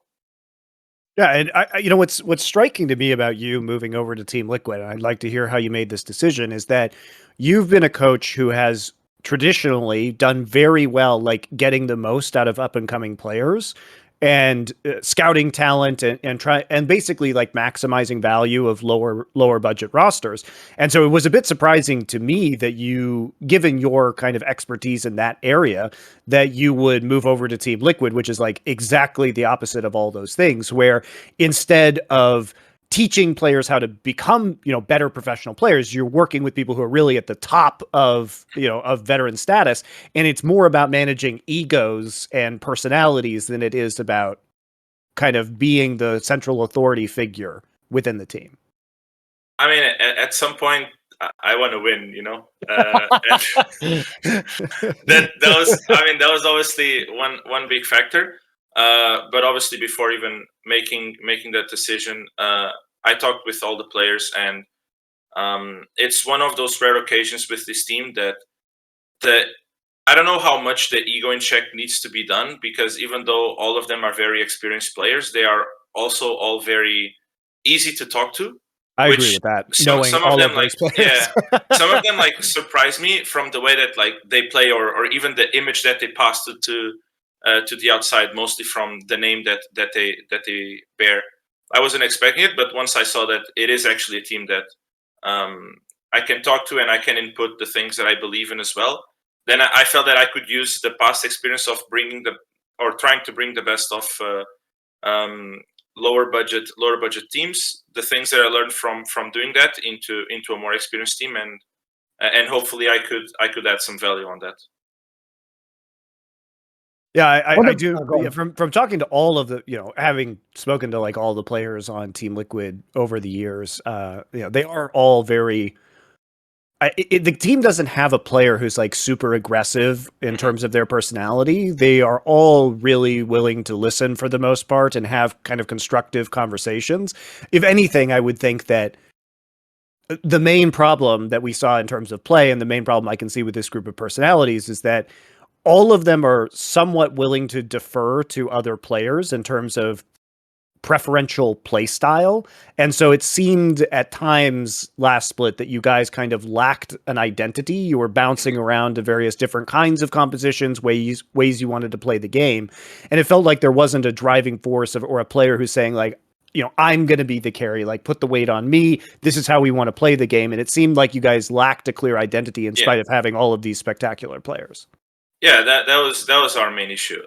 We tried to not only think too much in advance, but also and this is obviously mainly my fault, where we thought that we didn't really try to understand our limitations and try to do things that wouldn't necessarily be the best of our abilities to win, instead of trying to specialize on something that we know we can all be behind and just perform really well. Which is a change that we make going into spring, but going into summer. But in spring, yeah, that was the range carry tops and try to carry from everywhere. Wasn't really something that. But this way, let me make a serious point that people often make here. This is something when I've talked to coaches, both on shows and definitely privately, they always say this. They say the main problem with the LCS/LEC schedule, of course, it's like week to week and everyone judges you off the BO1s, is you can either just cynically just try and win the next BO1, in which case you do what you say there. Just pare it down. What can you do now? What are you good at now? What would work now? Just only do that. But they say the problem with that is, that means when you get to like Worlds or MSI, you're like, shit, now I have to actually learn the game. Like we only need one way of playing the game, sort of like. So they say the problem is, if you want to actually be like as good as possible as a team, you should maybe even not try to like specialize and win the spring split. You should almost just practice. So I assume there's a dilemma, right, between which you want to do. Do you want to holistically get totally better at League, or do you want to get good? Do you want to win this next match? That's not always the same thing, right? Yeah, but for me, it's more so the way that we try to find a balance in that is more than working towards, we want to have Hans carry every time. Always put resources on bot. If our bot doesn't win, we don't win the game, which is kind of like the specific that we are going a little bit more towards now. But the main difference that we change in terms of identity is just defining the mindset that we want to bring to every game. And then inside of that mindset, for us, it's easier to, as long as that mindset remains stable and broad enough that we can play different styles, then we can adapt easily. But even on this meta where it's supposed to be the slow meta and farm and it's hard to dive and whatnot, and we were the slowest team last split, it's surprising that we are literally the only team trying to always be in enemy jungle, looking for skirmishes all the time, pushing the advantages to the limit with 2 25-minute games. So because that's part of the mindset that we wanted to change. That's what we want to bring as our identity, not necessarily we are a team that plays for bot. No, we want to be a team that constantly pushes our advantages, try to play aggressive in the face of the enemy, skill check the opponent. And that's kind of what I feel it's working out for us and worked in the bootcamp, is just defining a mindset, bringing it to identity, and then win conditions. We just play with that same mindset depending on the win conditions in the game. There's one player. Oh, go on, Monty. Go on. I've talked about this a lot too, but it's really hard. And what people don't understand about League of Legends is that once you are in season, it's very hard to make systemic adjustments because you're constantly just prepping for the next week of games, and you can't fix deep issues because you've been through 2 days of LCS, then you have a day off on Mondays, and then you're in for 3-4 days of scrims, but when you're trying to really change how a team fundamentally works or what a team's identity is, unless you have a break, of several weeks, it's really difficult to like dive in and actually change the underlying problems. For the most part, you fix the underlying problems before the season starts or before the split starts, and then you kind of band-aid the problems until you get to the next big break where you can actually practice for an extended period of time. And one thing that I think was, I suspect was a big factor for you is that you didn't have CoreJJ in lock-in, and he's such a huge voice within this roster, and his particular play style has dictated how Team Liquid has played. Even though there are many new players on this roster, he has been the constant on this roster, and he is more or less the team captain, and I assume does most of the shot calling within the game. So for him not to be there during lock-in and then to immediately go into the spring split meant that this group of players really never had a chance to form the identity, and you're somewhat spoiled for choice. Like, Bwipo is very smart about the game, and he can play all these weird matchups, but you have to decide to play them rather than it being like a reactive decision like it felt it was a lot of the time. Yeah, he also didn't play 7 games of the spring split. He didn't play the first 2 weeks, and then he played the 3rd week, but then he had to oh shit, I can't actually say. Then he couldn't be there on the 4th week. He couldn't be there. Good. Say it. Couldn't be there on the 4th week. Live show. Keep going. Yeah. He couldn't be there on the 4th week, which was the super week. So then it was 7 games, but yeah, that was also a big part because we had a lot of conflict on.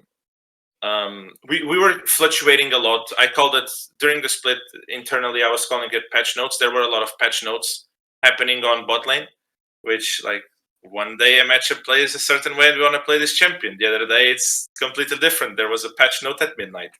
But the hot fixes are always the worst. Yeah, the hot fixes. Yeah, don't see those coming. By the way, the obvious player I want to ask about. Listen, I referred to your team earlier. One of the guys making that fucking price tag enormous is Bjergsen, the guy who's won all the championships. Like, obviously, it was an enormous move, like optics-wise, for him to come to Team Liquid, to play again. But I have to say this, mate. I know all those little fucks voted him the best mid laner, blah, blah, blah. Listen, mate, I've seen every split Bjergsen's ever played in, all League of Legends. That was probably the worst split he's ever played in his whole career. I'm not dissing him. He was okay. But the problem is, mate, there's a reason he's getting paid millions. I expect more than that. Like, oh, listen, the first few games this split are looking good.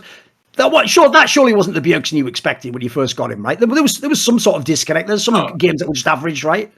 I don't know. It was hard for me to when Bjergsen joined. It was hard for me to create like an actual expectation because it was 1 year without playing, right? I've never been in a situation where I don't really know what that means. Yes. But what I did know is I saw his work ethic and the amount of effort and how he practiced. So I knew that at some point he would be a superstar like he was before. I think he still had some really good games last split. Some others some others that weren't as good as everyone else on our team. I think something else that we also didn't have is spring that hurt a bit our consistency is the fact that our practice situation wasn't ideal with let me think what I can say. Our practice situation wasn't necessarily ideal. So we were all in, especially due to the thing that you said, Monte, with Core not being at the start and the lock-in, and during the lock-in, some games Hans didn't play, one game Bwipo didn't play. But I think that this type of players, they really need a lot of consistency outside of the game as well, which we do now have. So I'm expecting probably the best Bjergsen split. And this start kind of shows. He hasn't died yet, so. No, I mean, but he hasn't died. But he hasn't died. Playing like Power of Evil, right? Exactly. He hasn't died actually going for. Listen, that LeBron game was real Bjergsen. That's like the Bjergsen I want to see. That's the one who should get millions. Yeah. Put it this way: the point before is this Guilhoto. I know a lot of fans, because the team was still good, were trying to make it like, oh, he's trying to play like more supportive. It's like they didn't sign him to be golden glue for millions of dollars. You fuck. He's supposed to be a superstar player. He's Bjergsen. So I've got a quick question. It's another spicy one. Here's the problem, Guilhoto. Right? Even though I absolutely absolutely do love Peter Dunn. I enjoy talking with him on talk shows. I even think his coaching staff did an amazing job with their team, with the rookies, with the draft. You can see where I'm going. There's a bot coming that's going to make all that fucking... I can see the bot, but I'm agreeing with all of that so far. I'm agreeing with all of it. Here's the problem when we get to the bot. Half the reason why I personally had no expectations from them MSI, and I'm not surprised they barely won any games against top teams, is because in my opinion, I know this sounds harsh, they didn't win that split. Team Liquid, 100 Thieves and Cloud9 lost that split. Like, the rosters you guys have on paper, the players you have... Listen, mate, they could have done all the same shit if those rosters actually were good. I'm sorry, they don't win the bloody LCS. Come on. No, Am I hating? Am I hating? I think that... I mean, I agree with half, not the other half. I think that I think it's fair with us. I think it's fair with Cloud9 as well, because they clearly imploded during playoffs. Yes, of course. I would, from the start, put them above 100 Thieves. Okay. To be fair. I think that was like the only one that I like. Abadaga was having a shameful performance for the it's first just half that of the 100 spring Thieves split. is this team that I keep having a lower opinion, but they keep surprising me at key moments. Like at the end, they always seems to have this run, right? So maybe I should just like stop. But for some reason, we scrim against them at the start, and they seem like they are gonna finally implode with the roster that has been together for so long. Finally, this is a split. They're playing pretty poorly. This is the time. And I felt the same way at the start of last split. Okay. So that's my expectations, even from scrims, because EG was the one at the start of the scrims that was actually giving us really good practice. It was basically only EG. I would say that from the scrim bucks, EG was definitely top of the scrim bucks throughout the last split. That's why they did so well in the lock-in as well, etc. Yeah, of course. Papa Smithy told me that he would rather face TL in the playoffs than EG because they were fucking wrecking people in scrims. And we had 80% win ratio against 100 Thieves in scrims. So imagine EG. Yeah. Like, they were just really good in scrims. And then they translated it on stage. Like, it's just, I think, as you said, I think it's a lot of credit to also their coaching staff. I do agree that we and C9 did throw a kind of like in playoffs, which we should have been the favorites coming in. But against 100 Thieves, I'll kind of put in at least on the same level. Fair enough, then. Okay, maybe I'll give that one back. I'll give you that one. I'll give you that one. But I mean, your point's still valid, right? If two of them threw, then yeah, they still kind of like... Because here's the difference. I'll complete the thought. Imagine instead of that being the spring split, it was the summer split, right? And it was for Worlds. If EG goes the third seed, perfect. That makes perfect sense. Like, they won't have expectations. You just snuck in. You're slightly better than you should have done. But that's all great, because I actually think low-key, the bad thing, unfortunately, about when people overperform, or in this case, teams just sort of let you in almost, is now they just get flamed for MSI, where it's like, those players shouldn't even be at MSI. Like, there's no way people like Danny should have to just fucking play MSI against, like, RNG and T1. Like, bloody hell, that's too big a jump up, boys. That's too much. Putting Jojo Pian against Faker, Caps, and Xiaohu is not... That's just cooler than usual. He's a rookie. He's a rookie, for God's sake. It's the way he even tried to do the classic. Like, he was trying to trash talk. Like, this is going to work out well, but yeah, go on. Tell me why you will stop Fake, and yeah, go on. No one's done this before. I don't know, like... but maybe that's also the low standards that we have on NA, right? Because there's like this, they did so well at MSI. Like, they did... I mean, it is kind of like, I said this in an interview, and I don't know how to put it in a way that it doesn't sound too bad, but they did what they should do. We are a major region. If we are not there to at least get fourth place, then what the fuck are we doing? Like, in the past... Well, just to be clear, throughout history, we LCS has made top 4 fewer times than Time Warner. Yeah. So are that's you there why, to make top 4? Yeah, but that's. I mean, we are, if we are to be considered a major region. Yeah, I agree. That's what it should be. The expectation, right? If we are a major region, then we can't just go to a tournament and consistently be below. Now, EG, the thing is, EG, in my head, the only thing they did is they fulfilled expectations as the LCS champions to be 4th place. But the reality is that the previous teams did not fulfill their expectations, and they finally did. Yes. So it's kind of like hard to gauge if they were above expectations or below. So I'll just leave it at that. I think that LCS, if you make it below 4th, then you failed in international tournaments. But the reality is that you failed so many times that EG making it is kind of a success on its own. Sure. I mean, yeah, I guess like a lot of the Taiwanese scene has been dismantled. The top team from Vietnam, who's kind of the equivalent of Taiwan in the modern era of League of Legends and Go. So yeah, I mean, I think that there's validity to that, and certainly we would expect that as a major region. But I think ultimately the expectations had to be set relatively low for this roster because there were all of their problems were on display in this tournament. You know, the lack of experience on these big stages at international competition, the fact that JoJo went from what I would consider one of the weakest mid lane pools in LCS ever to Faker, Xiaohu, and Caps, and it was, you know, peak Caps at that, what made it difficult. And also teams that were capable much more of punishing their misplays in the bottom lane than LCS teams had been. Like those 2v2 deaths were punished really hard in a way that they were never punished domestically. So I think it's very good for them because they didn't have the same level of competition, and mistakes that they were making were not being punished in LCS. So I viewed it as a very positive learning experience and one that they should come back and be better at in the future. So segue. Talk about them now. How are they going to do this split? That's the question. What's your sense, Monty? Are they actually going to be good this split, EG? I mean, they have been pretty good. Shouldn't the meta change help them, by the way? I would imagine it would lean into their wheelhouse a little bit, right? Yeah, I mean, I think you could see that some of the durability changes were affecting JoJo because he's a player who does play for lane all-ins, and he was not getting kills like the one on Abadage very famously. That would have 100% been a kill. Right. Previously. And I think part of it too is EG is not, you know, they took a break. They were only, I think, practicing, I heard, for 3 days coming into this split. So they're not going to be comfortable with kind of a lot of the new changes that have been made in terms of durability. But I do think it's an advantage for their bot lane that makes it harder for them to die. Right? That's a huge advantage for them. If you look at it. Also, Danny buff. Yeah, Inspired. Danny Lane buff.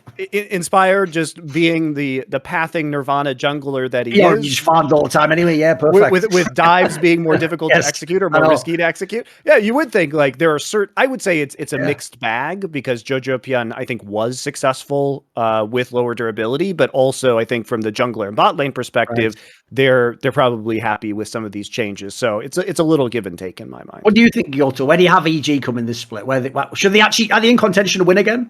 I think they are the clear second after Team Liquid Honda, and I still keep that way. The problem is obviously no one's seen the real Cloud9 lineup, so we can't really. Yeah, exactly. Them, right? That's why, like, I'm not putting. That was what I was gonna say. Right. We didn't see it yet. Like, I can't really put them there, but I feel like this should be the weakest moment of EG in my head when you're coming tired from MSI. So now if they don't burn out until the end, because that's usually the other thing that you need to consider when you don't have a break, and they are already looking a little bit better than 100 Thieves, then I think that they would be the clear contenders to be second place. I will say that younger teams are very less likely to burn out. Yeah. Also. So that's pretty big for them, is that they haven't played long enough to reach that burnout, because the burnout isn't something that happens over 1 year. It happens over being a good team that plays at international competitions over like 3 years, right? That's when the burnout, I think, really starts to hit you as a agree. player. I agree. By the way, go on.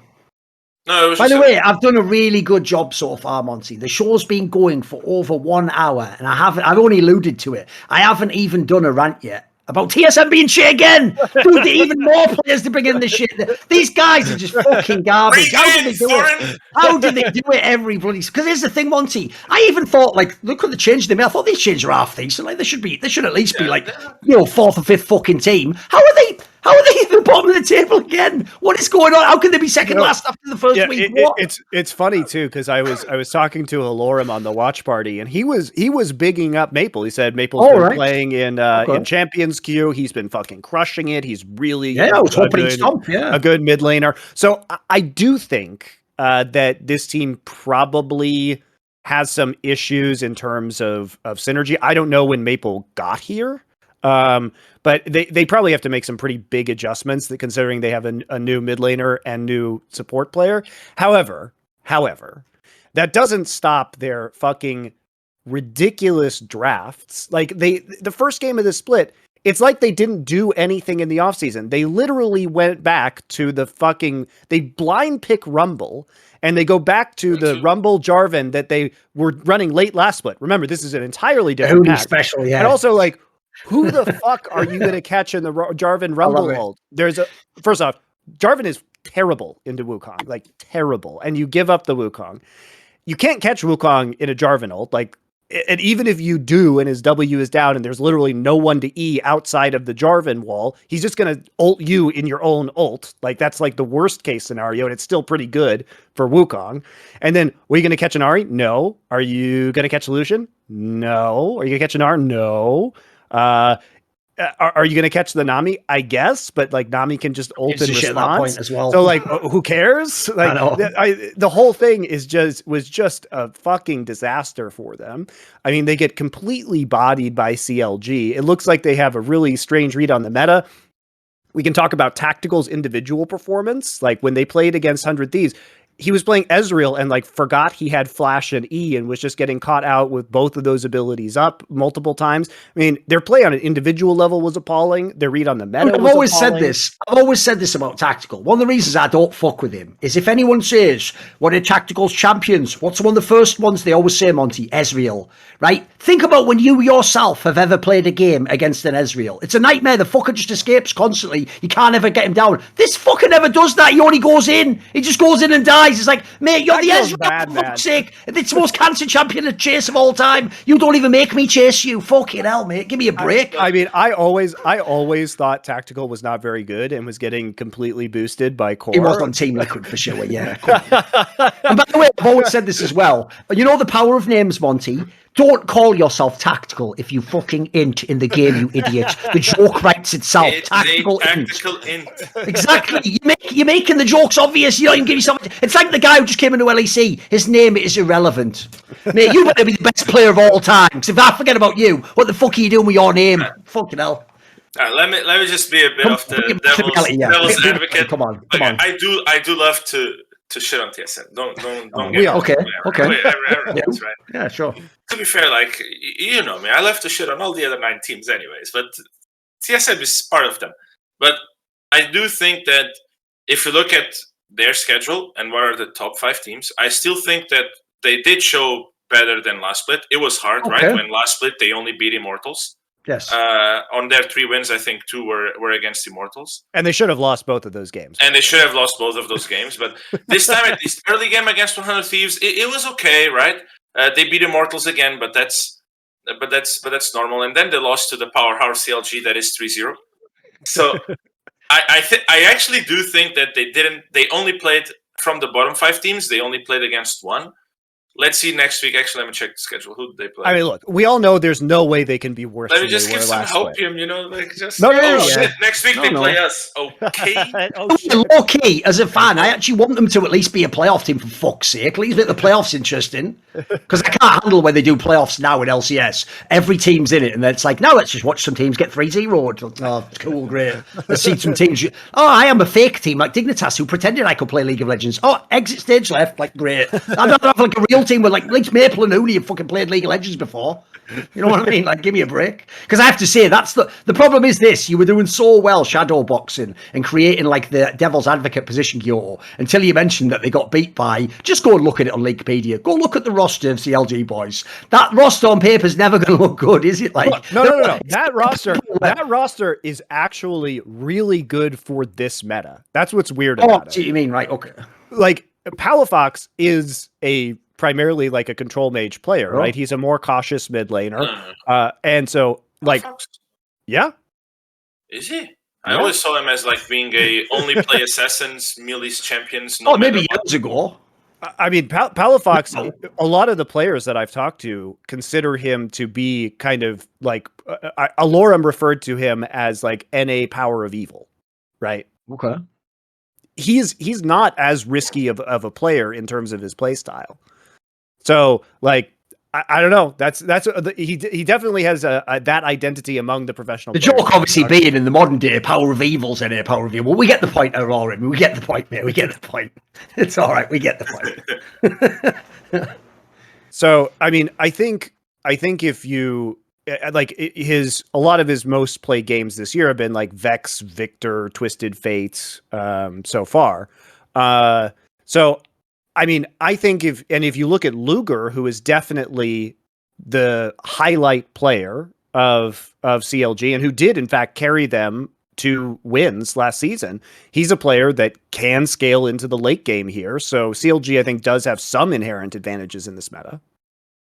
I think for me, what I really like about CLG is that they are doing their own stuff. Like that's if you are a team that is supposed to be in the bottom, and that was usually kind of like my mentality when I was in that spot. You just have to find something that works for you, and actually just disregard what is normal around the world. So, what do you think of their draft against TSM, mate? What do you think of that? It's interesting. It's where they had fucking. It's interesting. I think it's a bit way too much on the poke side. Okay. If that's it wasn't that the Nidalee TF Jace. Yes. Yeah. I think it's a bit. We went like a little bit too overboard, but TSM's comp is really bad to play against range. I just think that they can like secure either mid jungle, something that that provides better options for complementing the rest of the poke. But in my head, like pulling the Seraphine, playing some Severe, especially from bot, all this stuff that are coming out that are unique to them. Dokla's fear of pulling some Callisto or Vayne that he was pulling in Academy last split. That's what I can like about CLG, is that they have their own stuff and they are doing it. Unlike a team like TSM, for example, where I guess we can play Rumble, which you can maybe see it as being their own thing, but it's so known and it's nothing unique that will actually never give you an advantage from the fact that you know how to play it exactly and fits your strengths, but the enemy team can have a hard time.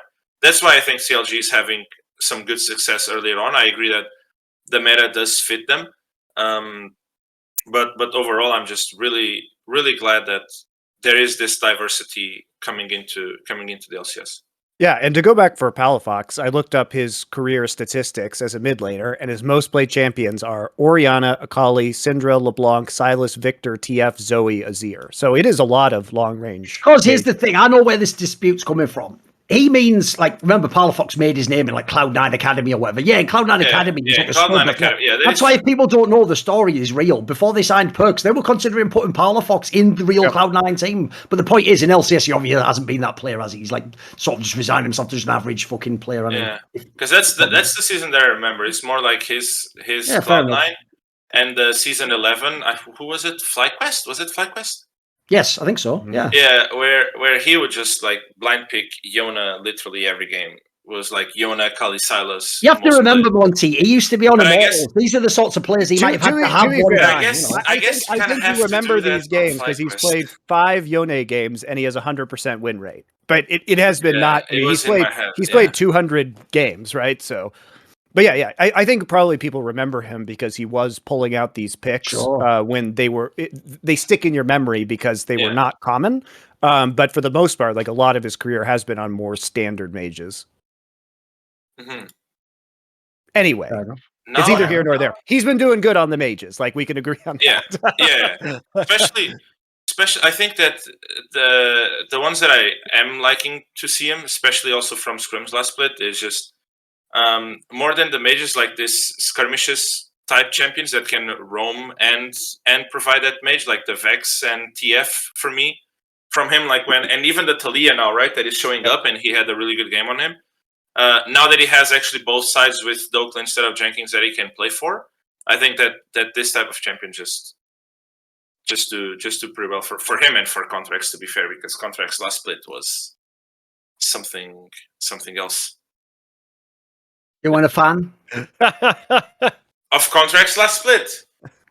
Mate, I No, can't handle y'all. no. I can't handle y'all in the LCS because here's the problem, Monty. You can verify this, mate. not really. Remember last year when contracts came in late to Evil Geniuses? You remember that when they were subbing out to Svenskar and they put contracts in? You and Peter Dunn and all the rest of you fucks all told me he was brilliant and great. And I just said, go on then, sign him to your team long term. Play with him. What did it do? As all we needed a fucking mate.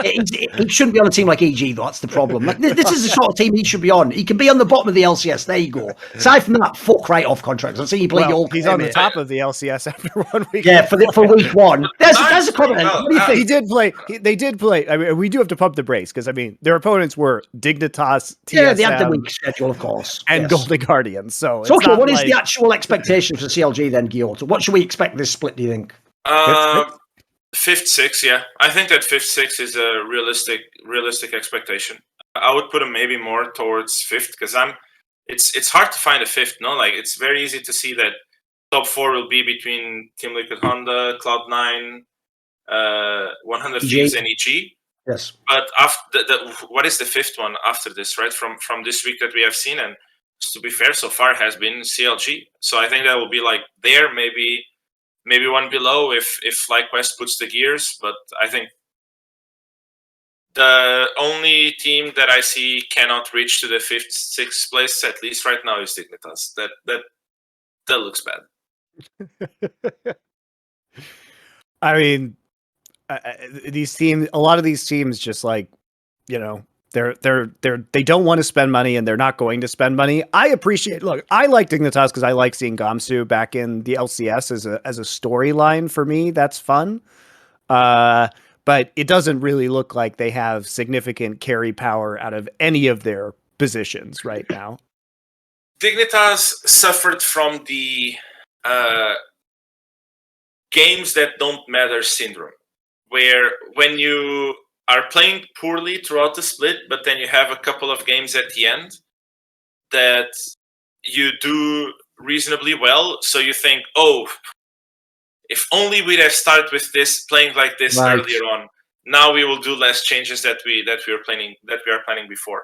Because I heard that they were planning on replacing Blue. I heard obviously the top lane was always there, but I don't know. Part of me thinks that they could have looked more than what they did. And I agree, Gamsu is a fantastic storyline, but I don't think he's an LCS caliber player.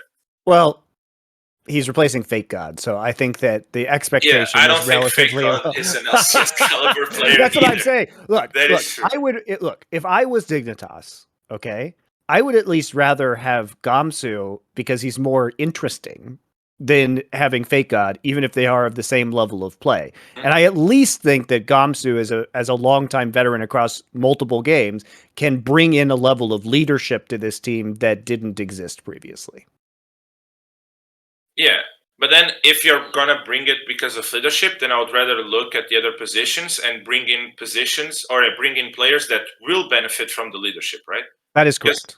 I mean, that's literally what 100 Thieves did with Gamsu when he came back into League of Legends. Yeah, for those of you who don't know, Gamsu was placed onto not even the 100 Thieves Academy roster. He was placed onto 100 Thieves Next, which is like their high school roster, because he's a guy who is basically a super veteran at this point in time. So it was the same thing. It was like Impact and the Zoomers. It was like Gamsu and the Zoomers, who was playing with their amateur team.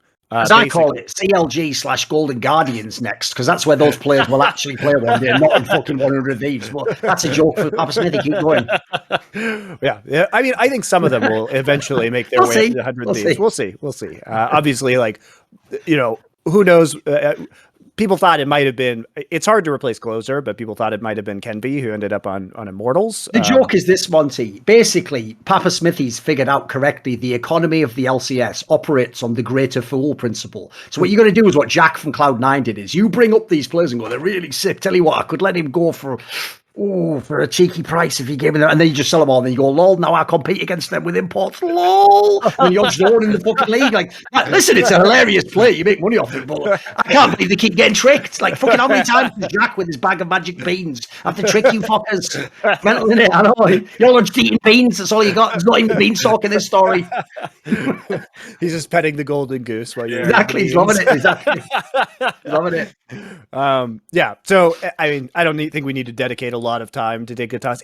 I'm just saying, it warmed my heart to see Gamsu back because he's such a great person as well. So people go back to shitting on Dignitas, guys. It's fine. They're not going to do anything this split. Well, you know the joke, right? Whenever you define a player as he's a great guy, you know exactly what that means. Exactly. Right? It's the famous joke, isn't it? It's when someone's introducing a girl to you that you could go on a blind date. What's she like? Great personality. Well, you know what? I'm busy on Tuesday. Whenever there's exactly from this. Oh, you worked with this previous player. How was he as a player? Great guy. Good to work with. Yeah, good attitude. Yeah, exactly. Because you have to realize, guys, if even if they're like a complete dickhead, if they're really amazing, you start with like, oh, you stomp the lane, like sick fucking mechanics. Exactly. If they don't start with that, it's a bad sign already. A bad sign. It's the caster's equivalent of this game was interesting. It wasn't good. Like, it wasn't good. Or the from casters is like the. I want to see how this draft plays out. There you go. Those casters are cowards, by the way. They should just call bad things bad. Anyway. The problem is when you say that, like, I think LS has made a whole career out of going too far the other way. It's like every draft. Yeah, it's all fucked this shit. The West's dead. This team should be shut down. And none of the League of Legends are a part of the champions. Anyway, enjoy the game, guys. Why doesn't this player why doesn't this player play the entirely opposite style and a champion that he's never played before? Because it's an obvious counter. It's like, well, LS, human beings don't actually work. Oh, by the way, the terms like obvious should never be used by him because he will just be like, listen, there's an obscure Korean solo Q1 trick who would play this matchup. So why isn't he picking it, the bloody idiot's like, what? I don't know what. I mean, I sort of know what you mean, but fucking hell, that seems a bit outrageous expectation. All right, fucking hell. Yeah, it turns out the professional player was actually preparing for the matchups that he's going to see more of the time than the one random ass matchup that he's going to see in one game in his entire career. Yeah, shocking how that works. We talked about. I don't want to talk about Dignitas anymore. By the way, I saw a Twitter post today from Cloud9. It looks like Berserker is in America again, so it seems like they're going to have their actual real roster hopefully by next week, which should be an improvement. I mean, how much can you read into a Cloud9? Wait a minute. Why is Cloud9's roster for the LCS operating like the fucking conflict in Ukraine where I'm just getting map updates of like, they're entering these areas now, they might be pushing into like, just fucking get in the server, what are you talking? What's going on here? They have the stupidest problem of all time for him because Berserker lost his passport. This is like true pro gamer shit. Come on, here. This is some double F shit. I know, come on. He lost his passport that had his visa in it, so he couldn't actually be there for the start of the split. They were boot camping in Korea, right? And then were they? Because Sven couldn't travel to Korea because Fudge was in Korea. I mean, I'm guessing Berserker went back to Korea anyway. It was an absolute disaster. Cloud9 goes to Korea, but Sven couldn't go. Then they come back, but Fudge has to stay in Korea because he has COVID. And then when he comes back, Berserker is losing his passport. Also, I'm just going to say this, Berserker. It's like I always thought about Double Lift and most of the ADCs. When your whole role gets dismissed as the motherfucker just right-clicks, maybe don't like fail the most basic real-life tests, like not have the papers you need to get into the country where you work, like... Come on, bro. Like, do you need CoreJJ to tell you how to do that as well? Fucking hell. These are ridiculous, these ADCs. Just need to be babysat the whole time. Like, bro, let me carry. It's like, mate, you can't carry anything. You are the baby. Can we talk about the year that Jack must be having at Cloud9 with this fucking clown fiesta around him at every single point throughout this year? Things that... It's just like people acting like idiots around him the entire year. So you get Summit, who's like, it's whatever was going on with LS that didn't work out very quickly, right? And then you get Summit, who's just completely mentally boomed and checked out of the roster.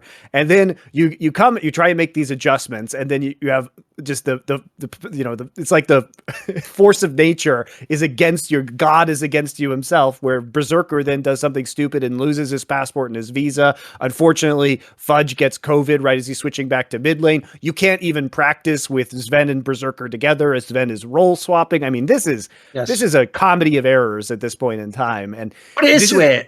There's a classic meme that fucking DJ Khaled does on his Instagram, right? Whenever he has an album out, he just goes like, "They didn't believe in us. God did. And they just says that in like a really like charismatic. The joke here is it's like everyone did believe in Cloud9, but God didn't. God just said, no, that's an abomination. I will not allow this to take place. So, look, I will say in my experience dealing with professional gamers is annoying at the best of times. And this is really just a showcase of like how inept many of these people are at real life. And it is, it's one of the reasons why, you know, God bless you, Guilhoto, for wanting to be a coach, but like I never wanted to coach or own a professional team again, because it's like all of these unforced errors happen from these pro gamers who have no real world experience. And then it's just like, well, I guess it's my job to deal with this shit now that could have been totally avoided. And I can't deal with it. Someone clip that, because technically, if you cut it at the right point, Monty just said, God bless Yu-Gi-Oh! He did say that. All the Zoomers are going to be loving it. There you go. There are a couple of moments where you're like, yeah, it's so clear that these people left home at 17. It's just that's the only thing that you get. I have a rule, Guilhoto. My rule goes like this: because they've all just been like playing 14 hours of League of Legends video games a day. I always say, get a pro player's age and subtract 5 from the number. Exactly. That's where they probably are, like as a person, emotionally, maturity. And by the way, that's not even a diss. They've just been playing video games in a room all the time. They haven't been out fucking girls, like intern somewhere, volunteered. Like, haven't been in the fucking army. Well, maybe if they're Korean, but you know what I mean. Like they've just been they've been in a League of Legends lobby, and people wonder, like, wow, I expected Doubleth to be like some cultured, like, did you really? He's just been fucking right clicking for 10 years. What did you think? This is what happens. Basically, if you look at Doubleth now, just go League of Legends not even once. That's the. I want that poster campaign made from the government.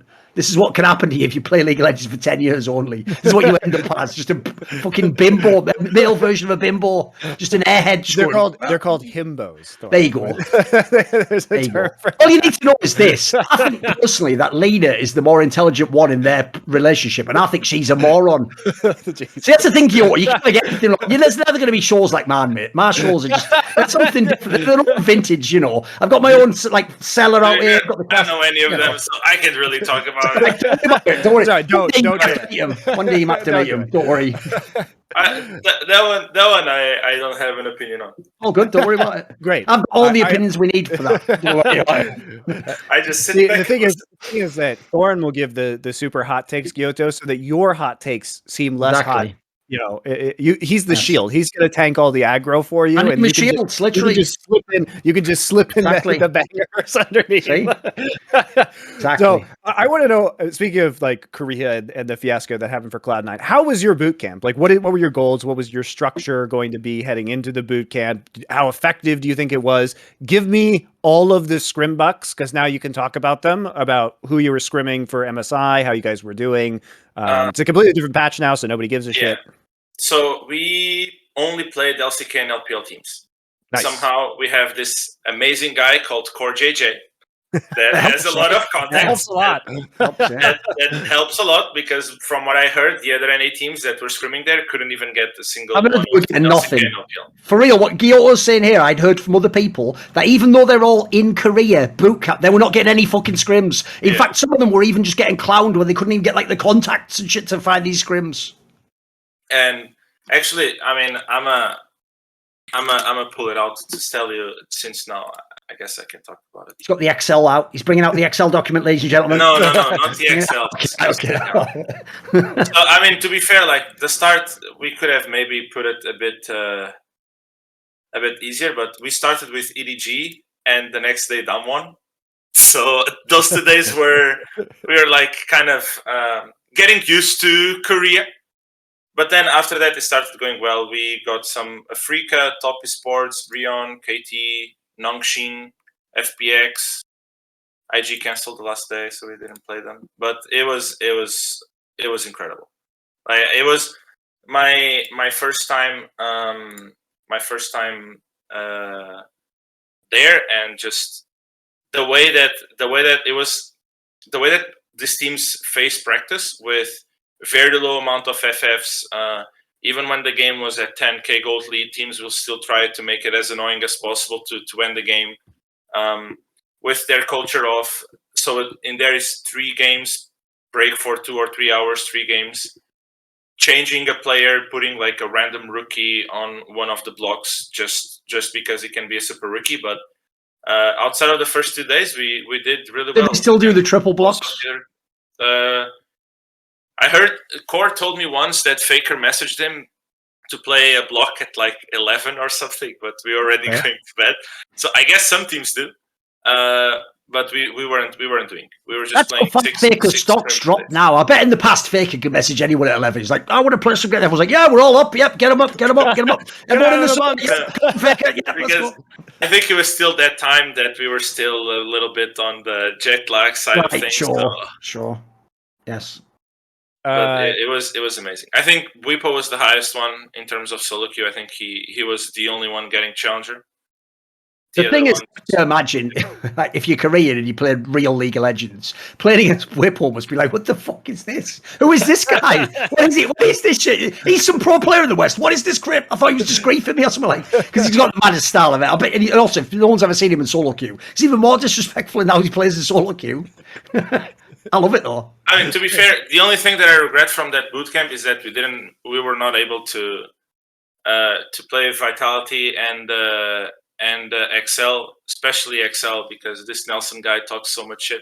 There we go. Is he pissed you off on talk shows or something? Or is it behind the scenes he's talking trash? Where is it? No, I'm kidding. I'm good. I'm in good terms with him. It's just it's just friendly banter. But to be fair, beating him up, beating Nuke Cup, it would just be good. It was just good. So when I want to go back to something you said. So the scrim block difference is that you said you would play like 3 games and then take 2 to 3 hours off and play 3 games. Was that all against the same team? The 2 block, like the 2 to 3 games? It was always against the same team. Yeah. So how do you like that? Because typically the NA scrim culture is you play 5 games, right? Yeah. All straight through. So did you find that like the break allowed you to do review to like prepare for the second best of 3 or 3 games, as it were? I don't think it necessarily helps you prepare. I think it's just like a much more efficient use of your time, because in Korea queues are so small that people just use that to eat, use that to individually do some repairs that didn't have time in review, would use that to play a lot of solo queue, to go out, in our case at least, to go out and explore the city, to rest, because when you try to put a lot of focus, which is what happens in Korea especially, I assume that's what it seemed from the Asian teams, but it was definitely what's happening to us, where you try to put a lot more effort in those scrims because you won't get these opponents again. You really want to try your best. You get kind of like exhausted, so getting that rest to recover makes the second block more efficient. But I think that would never work in NA. Also, I imagine they do this structure because they play best of 3s all the time. So it makes sense to play 3-game blocks, because that mimics the maximum amount of time you would have to focus on stage. Yeah. By the way, the thing Guilhoto said as well about how they'll put in a sub, if people don't know, the joke is actually T1 had the Jack strategy ahead of everyone. Basically, I heard the reasons why all those fucking faker backups always got signed by LPL is because basically like they would just put him in for a scrim when SKT was like the best team. They'd put him against like LPL teams in like one scrim block where they don't want faker to play or something. And if they did half decent, it was just like an advert for like, this guy's really skilled, like, and you could have available because we've got faker. So like I've even like that's actually a common thing. They won't do it if people are thinking like they were disrespecting TL. They do that anyway. Like they try the subs that they're going to use in the split in some of the scrim blocks. It's like they were doing it with Core when he changed to support. This is like Core was telling me that this is just the normal way for a rookie to get what they usually call it like super rookie that would get introduced, and it was always like a 17 years old guy that we have never seen before. 1 point something KLPs in Korean solo queue, and it was always like the same format. But the reason why I think it wouldn't work in North America, one is literally what you said, the BO3 format, but also because for some reason the stage games in LCS start between 12 and 2, depending on which day it is, and if we are practicing. So we should always like try to get the practice on the time that we would be playing on stage, just so that your routine around it is always the same. And if you will never play to the later stages, then it doesn't really make sense to end up playing there. And the third reason is you don't really get the full benefits of the breaks because the solo queue is just bad. Right. So it's not like you have 3 hours in Korea, you queue up for solo queue, 2 minutes, you get a pop, you play maybe like 3-4 games in that break. In NA, you're waiting like 30-40 minutes to get a pop. Champions queue is not open at that time, so you play like one solo queue maybe in those 3 hours. I mean, it does seem like kind of a solvable problem though, because if everybody's schedule was the same and Champions queue is open, players could play Champions queue in that break time. You just have to coordinate it with Riot and the rest of the teams, right? Because that's the advantage of having all the professional players on the same schedule, is that after approximately 3 hours of these 3 games, everybody's going to be in Champions queue, speeds up the queue time, it's open, everybody can play, right? And Champions queue has actually been very highly populated, it seems like, at the start of this split. There's been a lot of activity. The 12 ones, though. That is usually the big one. Because in EU, for example, I remember we would start scrims around like 2 or 3 p.m. Because in EU, it starts either at 5 p.m. or 6 p.m., the games. In Korea, correct me if I'm wrong, I think it's very similar. It's like 5 p.m. Yes. 5 p.m. Korea time, right? Yep. But in NA, it starts sometimes at 12. So if we are going to start at 12 and finish at like 5, usually 5 can be the last game, but we are starting a second block at 7, then the schedule itself just doesn't add up. I'm not sure there's a good way to fix that problem, unfortunately. Yeah. It's because the problem is, if you think about it, there's the problem. The obvious thing to do, Monty, is what Riot pretended they were doing all along. You treat each region as if it's its own league, its own ecosystem. You start the games at a reasonable time, like 5 p.m. But the problem is, in the modern day, are you ready for the joke of all jokes? LCS is in the LEC spot. You know how LEC had to be the bitch and work around like the NA broadcast? Well, LCS is going to have no viewership if everyone in Europe's in bed, isn't it? Like, NA isn't enough alone to carry it. So you have to make it at 12 if it's in LA, because otherwise it starts at 9 over here, doesn't it? So it's sort of done themselves on that one, I'm afraid. Yeah, and if they did start it at night, I mean, to do a comparison for you guys, so 1-to-1 comparison, which is the start of the summer split this year compared to the start of the summer split last year, okay? Now, the start of the summer split in 2021 featured on the same day, week 1, day 3, which was a Sunday, was a super week as well. There was a Cloud9 versus Team Liquid game that had a peak viewership of 262,000 viewers. That same game this year, and that includes co-streaming, had 150. So it was over 100,000 drop of peak concurrent viewers on the same game on the same day. And this has been reflected across all of the games of the first weekend. So, I mean, if you moved it into a later slot, that viewership would obviously be even worse because the European fans wouldn't be there. Yeah, Dardoch got all of his past teammates to watch. It's only 100,000. Whatever. Just a shot at Dardoch. He's not in the bloody league anymore. He's pretending to be a coach now. He was not bad. I liked working with him. Yeah, because here's the genius. What people don't get about Dardoch is this. Actually, coach is the perfect role for him, because then he can just give his ideas, but he's not raging at the players in the server. Like, unironically, that actually makes sense. What people don't get is guys like that it's actually being competitive that makes them wig out. It's like people it was the same with Forgiven. It's actually not that they want to just be a shit to their teammate. They just can't handle losing in stupid ways, so they can't deal with it like adults. Unfortunately, that's just the way they are, you know. Yeah, sure. So I could see him, like, pretty sure, I bet he has some great insights to jungle, to just whoever the jungler is as a coach. Yeah, sure. Yeah. I think he just, in order for him to actually become even a better coach than what he was, at least when I was there, is he needs to fully give up on the idea of playing. Because when you coach with the idea of playing, then you will not do it. You will not do justice to the guy in your role that you're coaching. Oh, fucking hell! Sorry, keep going. I had some in my throat there. Fucking hell! Sorry. What? No, I think when I talked to him, he said. I mean, I think that he actually embraced it.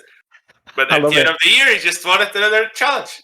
Understand, folks, I am aware of my power. You don't get this. Every time I make a comment like that, they feel compelled to correct me, which means you get the actual information you want to know, you stupid fucks. That's what I do. This is what I do, motherfuckers. I am Thanos. I am inevitable. I am esports. Okay, keep going. Back to the show. Just don't bring up Froggen. So let's switch focus and talk about some of the teams. I mean, we talked about 100 Thieves a little bit. I guess we should finish with the Team Liquid like boot camp first, which is like, yes. When I alluded earlier, my question is, was leading into this. When I alluded earlier that because of CoreJJ and all the issues you guys had, it's really hard to fix some fundamental issues. You guys kind of played as if you had too many choices. Like you didn't settle on a style that you wanted to play. So it kind of felt like you guys were trying to play everything at once and didn't know how to allocate resources. And you still won the vast majority of your games because you have the most stacked NA roster in fucking history, at least on paper, right? And so as a coach, now that you had this break, you had a mental reset after the season, you could go to Korea, be in a new place, really. And it helps to have these breaks where everybody goes to a certain place together. Everybody's mentally aligned with the new goal of like, this is our boot camp. We need to make the most of this. You're in a new environment, so you're not necessarily falling back into the same habits. It feels fresh. You're more engaged. So what were your goals as a coach going into this boot camp, and what did you want to fix, and what were the successes that you saw at the start of this split? So before that, we also had a kind of like a retirement, or not a retirement, retiring. I don't know the word. We went to a mansion for 2 days. A retreat. A retreat. Yeah, that's what it's called in English. Yeah, it's. It can technically be called a retirement too, but just in the sense of like, no, it doesn't need to take like a time off. So or whatever. you went. This is like an American corporate thing, dude. Okay, so you went to a retreat in a mansion. Where? Yeah. I mean, here in LA, it was pretty close for 2 days with some people specialized in it that came there and helped us, and it was a lot around finding what is our goal bigger than winning, what can push us, getting to know each other or individually much better, the fears, did some exercises to increase trust and whatnot, and we started developing what we call our ethos, and that's part of what I was saying.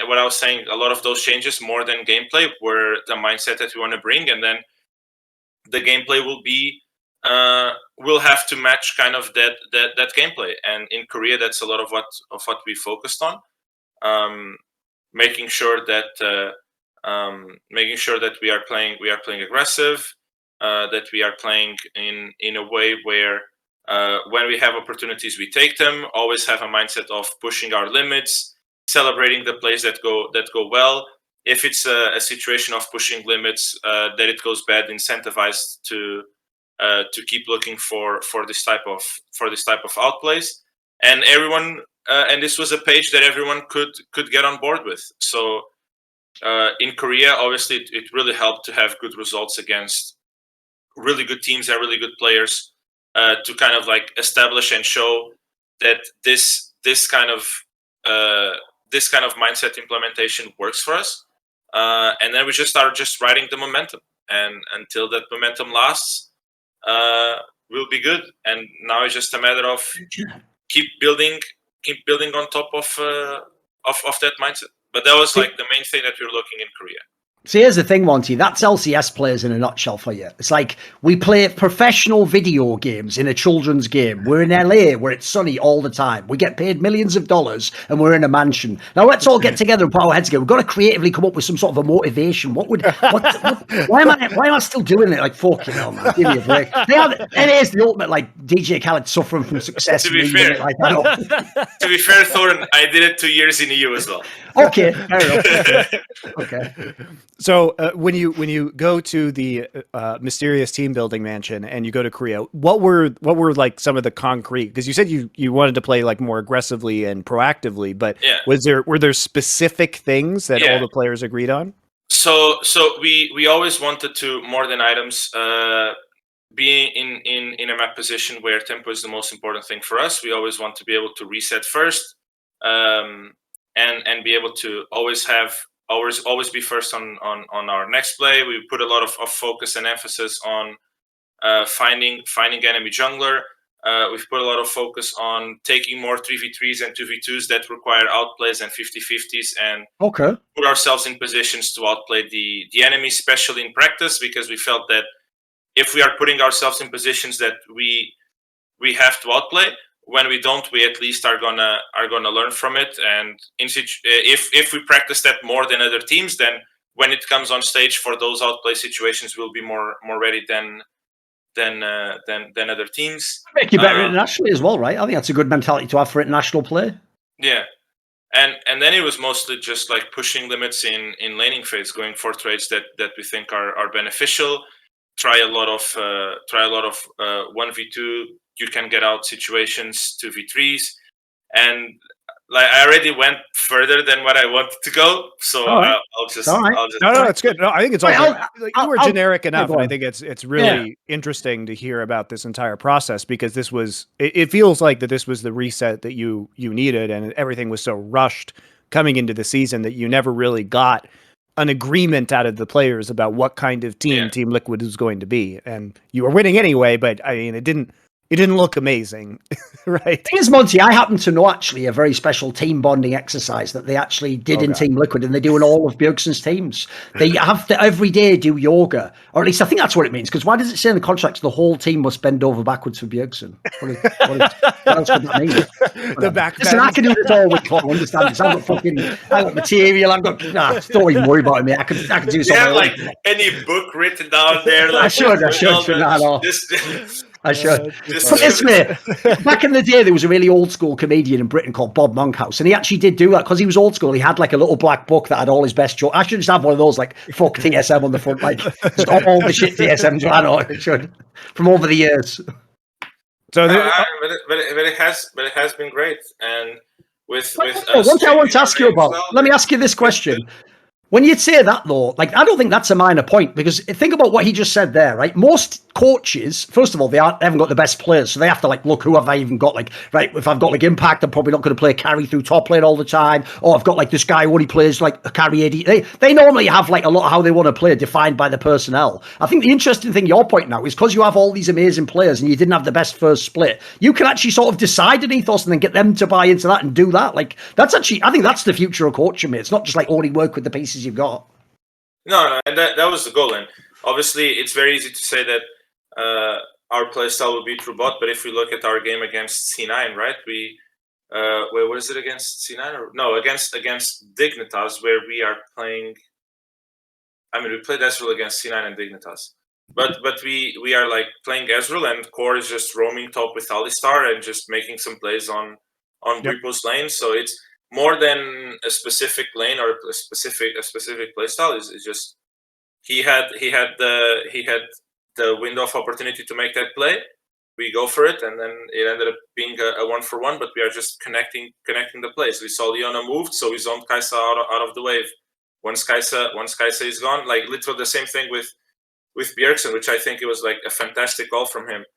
He asks Boot Trinket from Hans, make the pick on GP. Insta after that play bases, TPs to top, baits with the stopwatch and the Azir tower, we ace the enemy team, we can end the game. And it's a lot more of like trying to connect these plays and always be proactive on the map, and more than make sure that this guy carries the game. Dude, the reason I even like that, though, is because that's actually also, in my opinion, a reason why super teams normally fail. Because first of all, if it's a real super team, everyone's used to being like a carry, which isn't going to work for the whole. You can't carry every game. Obviously, there's 5 players that have that. And then secondly, because they used to be in the carry, they're not used to understand, like, well, how do I play with this guy? Surely everyone just does what I want. It follows me. It's like, you got to have like a philosophy that you all join into, and that's it. Yeah. And Korea really helped. Yeah, and also you were in a kind of unique situation too, where players may not have been playing necessarily at their peaks coming into the team, because Bjergsen was transitioning from coaching and Bwipo was a jungler, you know. So, like, has that been kind of rocky as well, getting them back into playing their normal positions?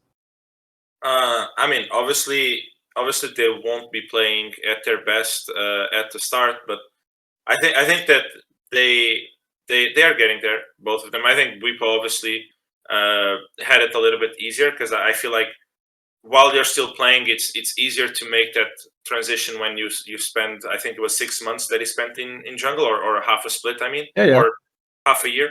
Yep. In case of Bjergsen, 1 year of break is a little bit harder, but I think that both are playing fantastic right now, both in LCS, even though we didn't play necessarily very strong teams. But in By the Korea, way, go on. I think that. By the way, one thing I want to ask about with Bwipo is this. Even though I will say I've noticed through his whole career he always gets super criticised by like the Reddit type mob, not least because his playing style just makes it look like he's hinting if he has a bad game, you know. And spoiler, he was on Fnatic and he wasn't called reckless, so you get all the fucking abuse, don't you? We all know how that one works out. So what I want to ask is this. I actually thought he was like the best player on the team for most of the last split, mate. People were bagging on him mega hard in the playoffs. Like, I didn't even think he was the main problem with the squad. He was pretty good last split. No, he played well most split. I think that in playoffs there was a drop in level, but I think that like you can say that from everyone, Yes. including myself on the draft. I think that we failed a bit in there too when it comes to later stages of playoffs. So I don't know. I don't think it was like maybe he was the one that dropped. I don't even know if that's true. I think that just like in general we dropped as a team, and when you're a top laner and you're playing isolated, when you drop your level, it's much easier to notice because it's much more individual and it's easier to punish you and it's easier to make you look bad. But half the time I got the vibe he just had his problem is this, right? It's not about how many games you lose, it's about which games you lose. And his problem was because he lost some games where he was like split pushing on his own or whatever. That just makes it look to the fan like he's an idiot. He threw the whole game. It's like he was actually trying to win the game, though, to be fair. Yeah. You know? No, I mean, just like I think that Bwipo has always been a player like that, and I want him to keep being that player. He's going to win us games, and he's going to lose us games. I think that that's a good tool to have, and it more than increasing his highs, it's increasing his lows and making sure that those games happen rarely. But the creativity that he has and the angles that he can see that very few amount of players in the world can see is just it's fantastic to have on a team, and it's needed. So by the way, mate, the thing I think's mad underrated about him is like, dude, I've always thought he's exactly one of the Western players I want to put against Koreans. The ones who just play the fucking super paint by numbers, always play correct League of Legends. That's exactly who you want to put Bwipo against, mate. Like he did against some teams in Worlds. He'll win your games. He'll just win like a game against some top Asian player who has no clue how he's going to play. Yeah, and we even saw it last split. He was the only Graves that I saw in the world that could actually engage. When we had Graves, we actually thought we had engaged because at some point he would flash in and one-shot the enemy AD carry, and then the fight would start, you know. And he would do this consistently. So, and obviously, like being able to go on stage. And this weekend we played Olaf, Mordekaiser, and Swain. And these champions are not being played, and he did fantastic on Eddie that. blind picked Mordekaiser too. So I mean, he was against Gamsu, but. But it just looked really good against enemy comp when they have full engage, and we just want something that can make it harder for them to reach to our Ezreal, and Mordekaiser just does it really well. Yeah, I think he's definitely like a unique weapon that you have on the team, and I think that flexibility lost you games last season because, you know, he didn't want to play like meta champs. He wanted to use his like niche Bwipo counters, which I think require a team that is more mature in terms of understanding its own play style in order to use properly. But if you're addressing those issues, then absolutely, I think a lot of these same tactics that you use can actually work much better at this point in time. Especially because it felt like a lot of the time that there wasn't really somebody stepping up and being the carry on the team last split, right? Like Bjergsen was fine, but he wasn't outstanding in any way, and it didn't feel like he was carrying a lot of the games. In playoffs, he did, you know, a couple times, I feel like, step up. Especially on Ari, yeah. Yeah, but for the most part, it wasn't the Bjergsen that we're used to seeing. It wasn't these like game-dominating performances that have been the hallmark of his career in the LCS. So it was disappointing. And Hans Sama didn't really feel like he was very well. He didn't feel like he was comfortable with the meta a lot of the times, and certainly wasn't the same carry force that we saw on Rogue, where he was in contention for the best AD carry in Europe, right? And I think the expectations were very high. And I mean, they're still high. And I think that's the next question to ask is, obviously it was really disappointing your spring split because anything less than winning would have been a disappointment with this roster. But also I think a lot of the issues with CoreJJ by the end of the split were being ignored by fans, that you never got the opportunity to develop synergy with this group of players. And in a way, it may have been a blessing to not participate in MSI because you got the chance for the resets. You got the chance to still go to Korea and had the contacts to scrim all of these good teams and really improve. And so all of those memories will go away if you win summer and go to Worlds and do well, because this team objectively is designed to do damage at an international tournament. Like, you expect this team to at least be competitive with some of the best teams in the world, given the veterans and the caliber of this roster. Yeah, and as of right now, we do feel that we can have the ability to do it, obviously because of the scrims, but it's still it's such a long season. It's such a long way still there. On the fans part, my mindset always on that is like the fans, they shouldn't be considering the CoreJJ situation or other issues that we could possibly have. Like, I guess their role as fans is this team was supposed to win and didn't, and then it's our job internally to analyze why. There will always be comments to ask for this one or that one's head, that the fault is here and there. The same thing that from other teams. Whoever is inside those teams, I feel like they will always have a better insight on what actually happened than anyone outside. But it's their job as fans to.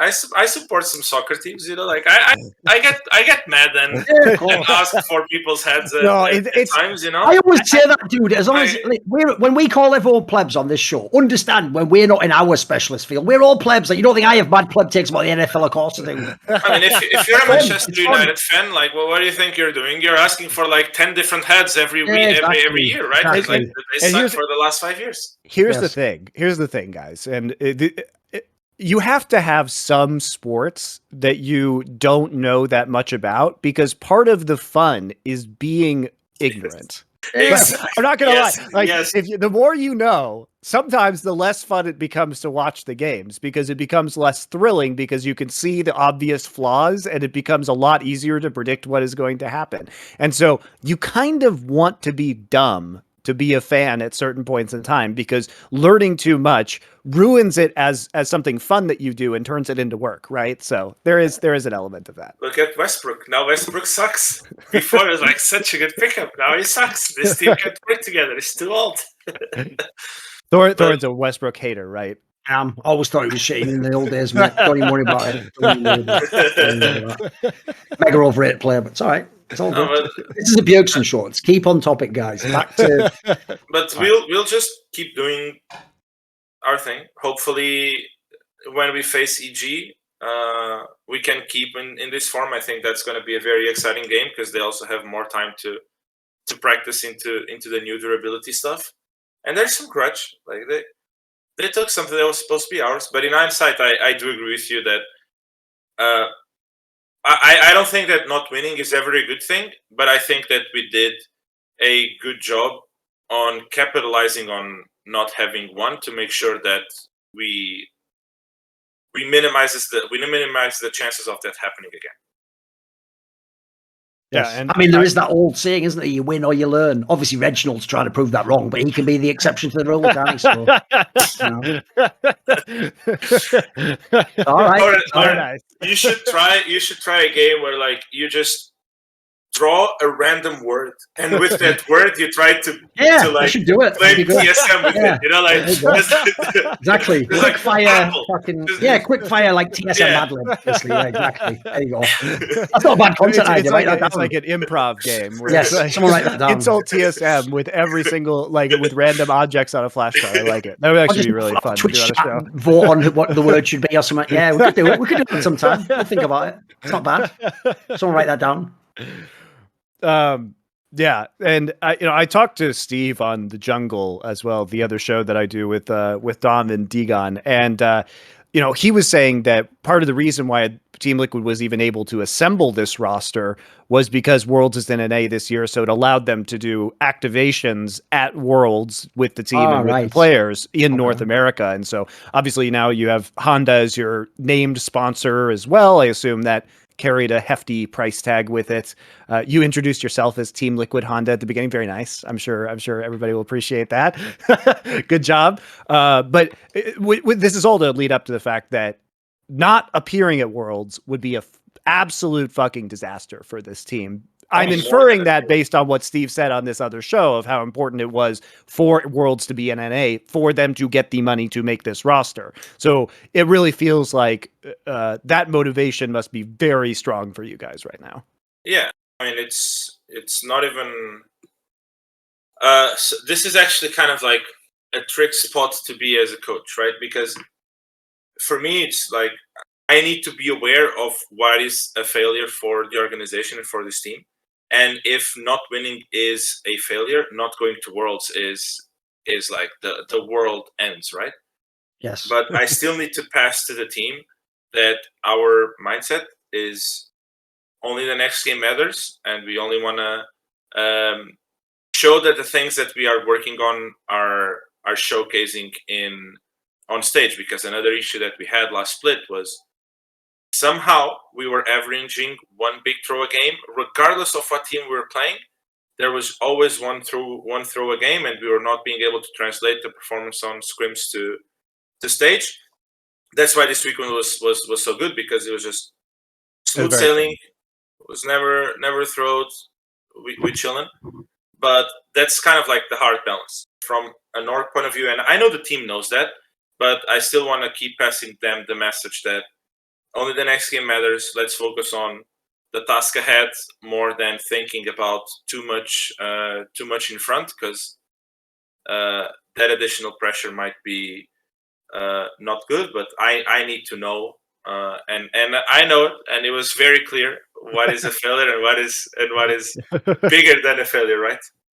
Yeah, I think you guys are in a tough position, because the expectations are basically that this is the greatest possible roster that NA has ever assembled on paper, and like it has to do well, and it has to make ideally make a playoff run at Worlds, right? That would be the goal, like a quarters or semis would be. Here's the thing though, Monty. I will say, I understand totally how you guys framed it that way and you set the expectations. Listen, that's very hard to live up to expectations, and people do expect a lot. You have also got all the best players, $1 million players, potentially this. So I would also say, go the other way. You aren't really suffering from success. You should now be trying to bloody win Worlds, shouldn't you? Like, now's the time also to cap out and go fucking Worlds, win LCS, go semi-finals, beat some Korean team. You can also do that as well. It's better than being on Immortals.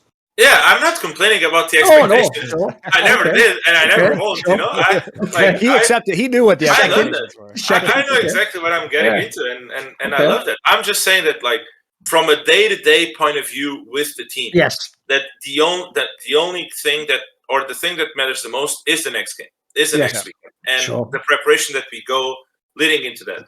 But like, I mean, we were very clear. We, like, obviously when you have a mindset that you want to win next game, then when you reach the rest of the year, right, the next game at some point will be World Finals, hopefully. Yes.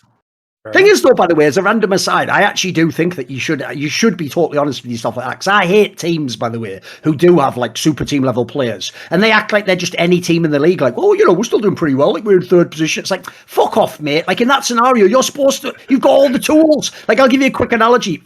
People who are CS:GO fans will love this quote because now it's aged like a motherfucker, right? When my boy Carrigan back in the day got the first super sick FaZe clan lineup with all like the best players ever in CS:GO history, he even just straight up told me, because he's just a G like that. He just turned to me and I said, like, you're going to have a lot of pressure with all these players. And he goes, yeah, but I've got all the best players. I should win. If I don't win, I failed. Like, other people would be a pussy and just like sort of like prepare the escape landing. Well, they could still go wrong with the players and, the dynamics. It's like, no, at the end of the day, like, what you ask for as a coach is like, give me the best possible players. And then the premise is like, let me go to work after that. That's like, you should. Yeah, I agree. The mentality's right. I mean, in spring, it's literally what I told you in spring. Like, sure, the CoreJJ issues and whatnot, but it's still a failure that we didn't win, regardless. Yes. And it's the same thing. It's the same thing for summer. If we don't utilize the full potential that this roster has, then of course we fail. Yes. But no reason to hiding behind it. I'm just not going to learn. Yes. Well, the thing is, we'll see if Guilhoto here finds the answers to make Team Liquid a champion. But that's the end of this segment of the show, and we'll be answering your questions and answering them in the viewer questions segment coming up now. Not sponsored by Guilhoto, whatever that means. At the end of the segment. We're back for viewer questions. Now, don't get it twisted. Not you in Twitch chat. You're just fucking homeless people looking over the wall at a football game happening who didn't pay entrance fee. But those who did pay the entrance fee with the Grog coin, they can ask questions on the Discord server in the Grog 25 channel. Also, crypto crashing has made Grog coin very cheap. So good news, guys. Yeah. One positive. If you would like to ask questions, you can go to the Insight on Esports Discord and get 25 Grog coins in the Grog Coin Lounge channel. There's a pinned link, and you too can ask questions to us if you have 25 Grog coin. So we may have to select questions at some point in time, because we do, thanks to crypto crashing, have quite a few more Grog coins. So thanks for your support, first off. But second off, we have a lot of questions, so we'll see how many of these we get through. Which retired / no longer active NA player would you most like to see playing the current edition of the game? Wait a minute, retired, did he say? Yeah, no longer active NA player would you most like to see? I mean, I think the problem is the obvious cheat answer is double lift. Isn't it? If it's NA, because it's only clearly, NA for fuck's sake, you know. And especially in a meta too, where we're seeing a lot of kind of like scaling AD carries would be definitely fun. And I don't buy, quite frankly, not least because he had all those bloody spring splits off.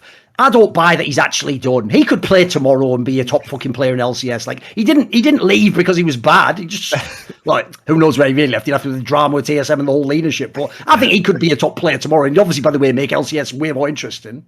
I think he, judging from what I know about his situation, he only wants to play on a top roster. And, it's just a question of where he would go, right? Because the expense is there. And which of the top teams would realistically pay him the amount of money? I mean, it seems like for the most part, maybe the only top roster who could use him would be, I don't know, 100 Thieves, maybe, right? I don't think Core wants to play with him, if I had to guess. And I think that he wouldn't replace Hansama. He wouldn't replace Berserker, certainly for the amount more he would cost compared to Berserker.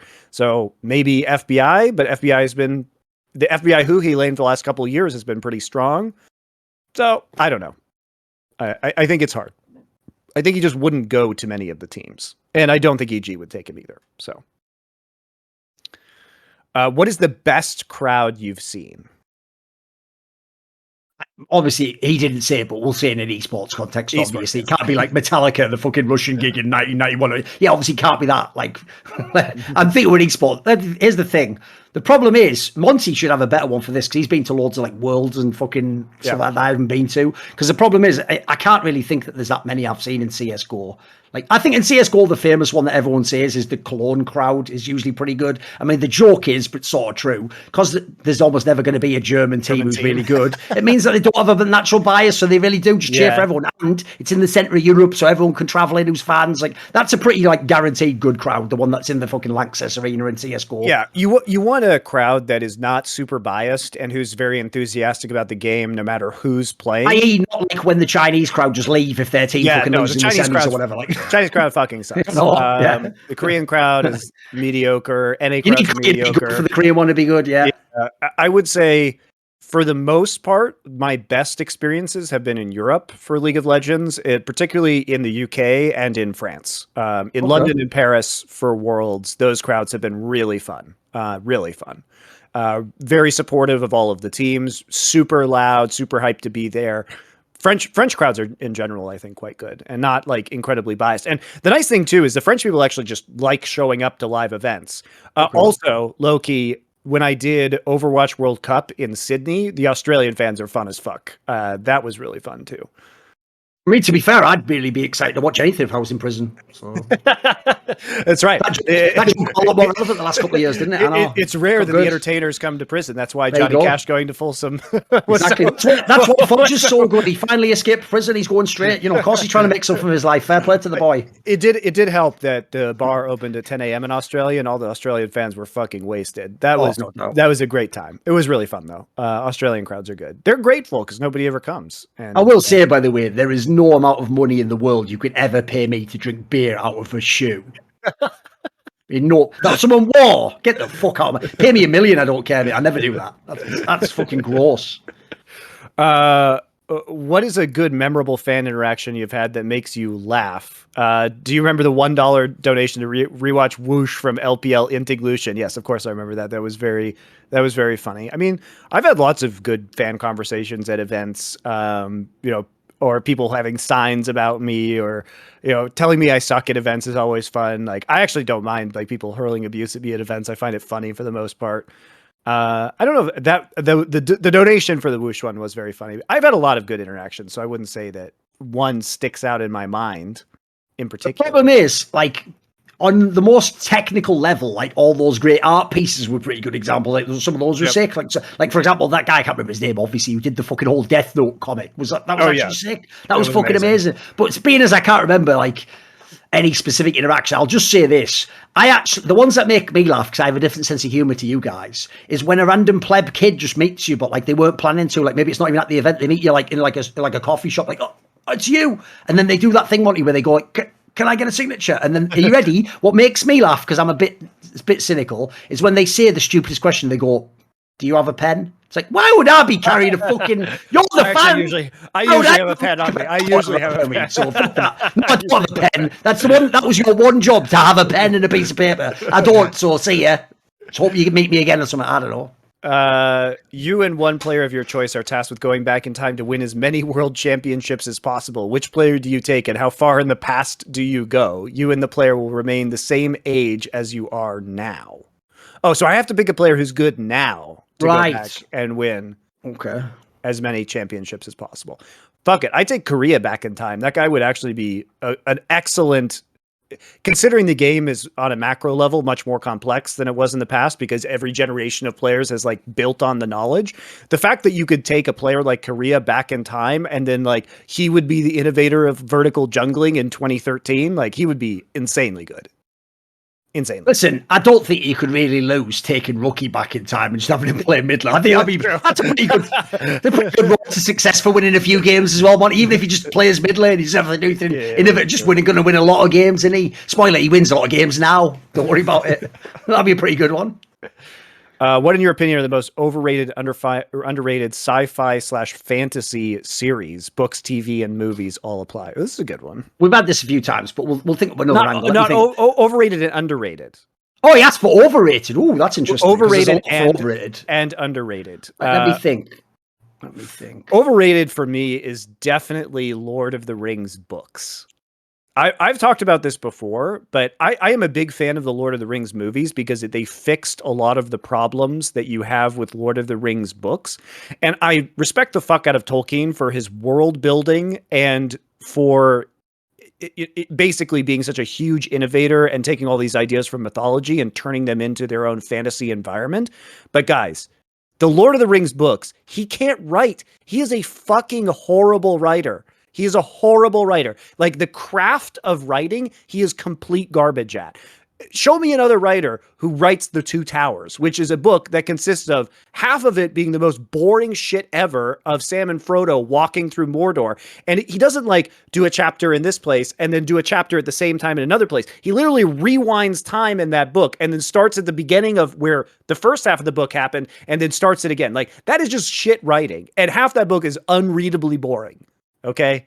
Like, compared to any other writer of his status, he's just bad at writing.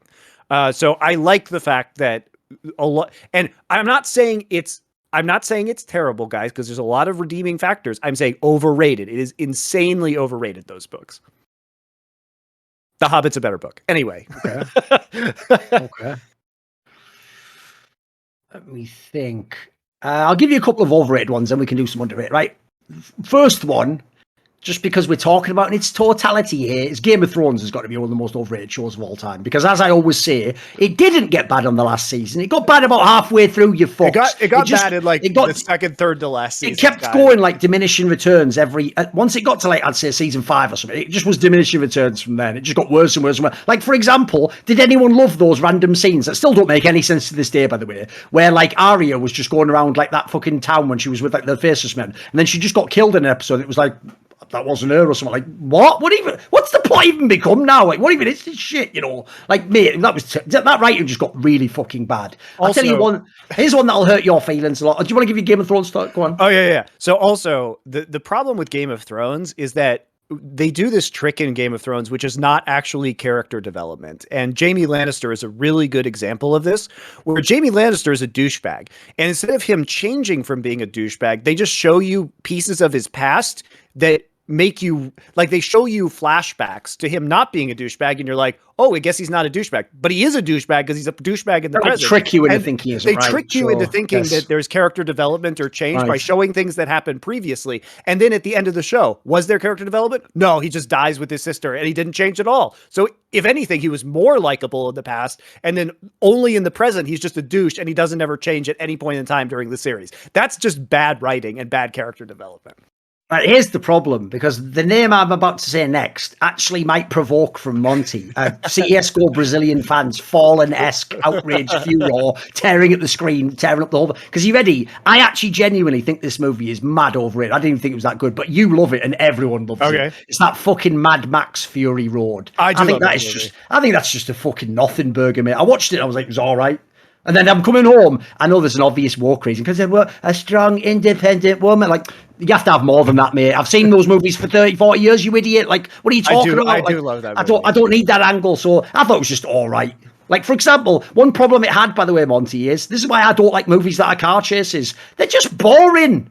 It's just a car chase. Like, okay. And this car chase is like, no, but now, like, there's a guy in the back of the train trying to get in. Oh, there's a guy jumping on the side. You're not going to believe this. There's a block coming up in the road. Like, I don't like driving, guys. That's not interesting enough for me. Like, if that had been 20 minutes and then they got somewhere and did something cool, that's a movie. This one's just fuckers driving. It's like they're on the way to the movie. Make the sequel, you fuck. Have an actual story. Okay. I will say the Immortan Joe guy was cool, but he wasn't even in it enough, was he? He was pretty cool. I like the cut of his Jim Monty, but he wasn't even in it that much. So I love Mad Max Fury Road. And the reason why I love it is very similar to the reason why I like, this is going to be a very weird comparison. I like Arthurian romances, okay? It's because they do not over-explain character psychology, and you're kind of just thrust into this world where you're interpreting motivation and you're seeing character action and viewing their motivations through the lens of action rather than psychology. And I love that. And I feel that it is very like kind of old school storytelling in its approach, where they don't provide you with a lot of external motivations or over complicate things with dialogue. It's about the journey that the characters are taking and their actions within that journey. I also just think, frankly, that in the theater, it was, contrary to your opinion about the car chases, I found that was probably one of the most exciting action movies I've ever seen, because it was so aggressive and relentless with how intense the sensory experience was, both in terms of music and visuals and everything like that, I found it very thrilling. And like, I think also that the fact that they did a lot of practical effects was really fucking cool. So I think it was really well made. And so I liked it. I liked it a lot. I don't think it's like the greatest movie ever made, but I think it was very successful at the goals that it set out to accomplish. Right. And by the way, oh, sorry, go on. Most movies can't even, like, it's a very clearly stated movie in terms of what it wants to do, and it does that thing very well. It doesn't have to have a lot of dimension to it, because it succeeds so well at the one dimension it tries to attack. Was the question just sci-fi, or was it sci-fi and fantasy? Sci-fi and fantasy. I mean, okay. I would say every fantasy series is overrated, personally, but it was overrated and underrated, so we can do underrated as well. Okay, I've got an underrated one for you, because I'm trying not to do ones we've done on the past show so they can actually like expand the list or whatever. I don't think I've recommended this on a past show, so I'll say it now, because this is the movie that loads of you, if you watch it, will really fucking like. I think this is a fucking banging movie. I've never heard of this. It's a movie called Strange Days from the 90s, and here's the premise, right? It's one of the first movies directed by James Cameron's wife, who was called Catherine Bigelow, the one who did The Hurt Locker and all that shit everyone's loved since Zero Dark 30, all those movies. She did those ones, right? But what happened was, because she was James Cameron's wife, he wrote the script for it. And it's a sci-fi movie where I'll just give you the premise alone, and I won't tell you anything more. I've got a mega cast, by the way. The premise is like this. It's an apocalyptic Y2K movie where we're like facing the year 2000, the end of the world. And what happens is there's a technology that's basically like, if you remember the old mini disc, where it was like a little, like between cassette and like sort of whatever, we have MP3s now. It was like a high quality like disc you could put in a little player. It was a Sony tech at the time. This is real life stuff though. Basically, there's a tech like that, Monty, but you can use it to record what your consciousness observes, and there basically becomes a black market for that. So you can get a black market. I'm not spoiling anything. It's like the opening scene. You can get like a black market rip, for example, of like a guy doing a B&E, like a break and enter, and then running away from the police. So Bourne would be insane with that. Exactly. Right? So there's another factor. So what happens is one of the main characters is a guy who's like a seedy underworld guy who deals in that, and then he just gets tied into this plot of how the what's going on with politics and the world. It's just basically it's a mega like sci-fi, like dark, like late 90s type movie where it's James Cameron, so if you like Aliens, Terminator, it's that vibe, and it's also got like fucking like Ralph Fiennes or something. It's like the main actor. Like it's got a legit cast as well. So it's an underrated gem that people haven't seen. So there's one for you. There's a little fucking. I always deliver on these ones. Don't I? Do you have a good one for underrated? I mean, obviously, like I've talked about this before, but I would say underrated in terms of sci-fi is probably the Hyperion series of books. I think most people, because it's soft sci-fi, which means it's not based on like hard science. It's more about philosophy and art. Like, in order to appreciate those books, like I took a year-long seminar in college on romantic poets, and obviously it's with a title like Hyperion, and the fact that Keats is like a fucking character in the book. It is, Dan Simmons is actually like ingenious in how he weaves together literary and philosophical history and poetic history within these books. So I think they're probably enjoyable if you don't know that, but they're especially like underrated if you don't know how fucking smart this author is and how he is basically taking poetry that's hundreds of years old and incorporating it into a sci-fi universe. It is really good. As far as underrated like sci-fi that I've seen recently, I recently watched the new version of The Color Out of Space, the Nicolas Cage movie that's based off of a Lovecraft story, which I thought was a really cool modern adaptation of Lovecraft. And you probably haven't seen it, but it is, Nicolas Cage fucking crushes it in that movie. It's like a really good like sci-fi horror. The flaw that movie has, I can already tell, and this is going to be the issue, right, is if you don't know what Lovecraft stories are like, you might be frustrated because it's not going to be the typical movie. Like, for example, there's no explanation. You won't, like because the whole premise of Lovecraft, by definition, is you don't overly describe things. Things just happen, and people go mad and do crazy things. But the whole premise, because the genius of Lovecraft, by the way, is to create a feeling in you, the viewer, that you're also experiencing this terror that's incomprehensible and invading your mind and taking over your perception. So as a result, it can't at the end be like, and it was his dad all along. Like, it wasn't like, by the way, spoiler, that's not even a spoiler for the movie. You know what I mean? Like, you're not going to get a happy ending to the movie. There's no catharsis in Lovecraft because the entire point of Lovecraft is that you are dealing with forces from other dimensions or outer space that the human mind basically can't comprehend. So it's just existential, unexplainable, irrational horror that happens to you that is also arbitrary because like the whole purpose of this movie is like this, the color, it's just a color, right, that falls in a meteorite from outer space, and you don't even understand its actions, and you get the sense that the being itself is not malicious, it's just behaving according to its nature, but its nature is foreign and unknowable, and it just happens to fuck you up along the way. So I mean, it's a great movie though, really good. So and by the way, think about what Monty just said there, because he actually just set up the perfect contrast between good movie making and bad movie making. So the reason why Alien is a really good sci-fi movie is because you don't know what that alien is or what it's thinking or what its motivations are, or why someone made it. Like he says, it's just a predator that's just doing what it can. The movies that explain more and more of the law of the alien makes it less interesting. Have you not noticed that? It makes it less interesting, fans. Not more, less. And this was actually one of my main tilting points about Firefly, the TV series, which is also mad overrated, by the way, guys. That there's a fucking insane. Everything by Sweden is mega overrated. Let's be real. Like, there you go. The reason why that show is good is because it only had 1 or 2 seasons, and if it had gone beyond that, guys, it would have turned into shit. And you can tell it would have turned into shit because when they got a second chance and they made the movie, they committed the cardinal sin that Thorin's talking about. The Reavers were cool, because they were just people who had gone insane in space from being out there for too long and turned into cannibals, and you didn't know why. And then in the fucking movie, the first thing you do is explain the reverts. You're like, what? I didn't want to know that. Like, it was awesome. It's like the Force was cool before you knew it was midichlorians or whatever. Then they made it dumb. It was awesome because it was like a mystic Buddhist power that people had. And then it was like, oh, it's just in your cells, guys. It's like, okay, well, thanks for ruining the mystery for me. It fucking sucked. It was cool when it was mystic, not scientific. I'll give you one more. Here's one I'll give you for fantasy. And it's actually ironic because I've tied it to my first suggestion. So remember what I said was overrated? Game of Thrones. Spoiler, Game of Thrones got this show cancelled and ruined it. It was the show Rome. It even had some of the same actors as Game of Thrones. That's why it got cancelled. Here's all you need to know. It's the end isn't good because they have to wrap it up in like 2 episodes or something mental. And they even have literally a scene where some characters like leave a place, then just turn around and go, actually, we're right back next scene, because they didn't have any extra episodes to tell the story. But the actual premise is way better done than most of Game of Thrones. Like, essentially, you feel like you are in ancient Rome. It's got a great cast again. It's telling all classic stories. It's really good. It's pretty legit. I studied Latin and classics in college, so this is like, I've read a bunch of books on, you know, Roman history, and this series is very good.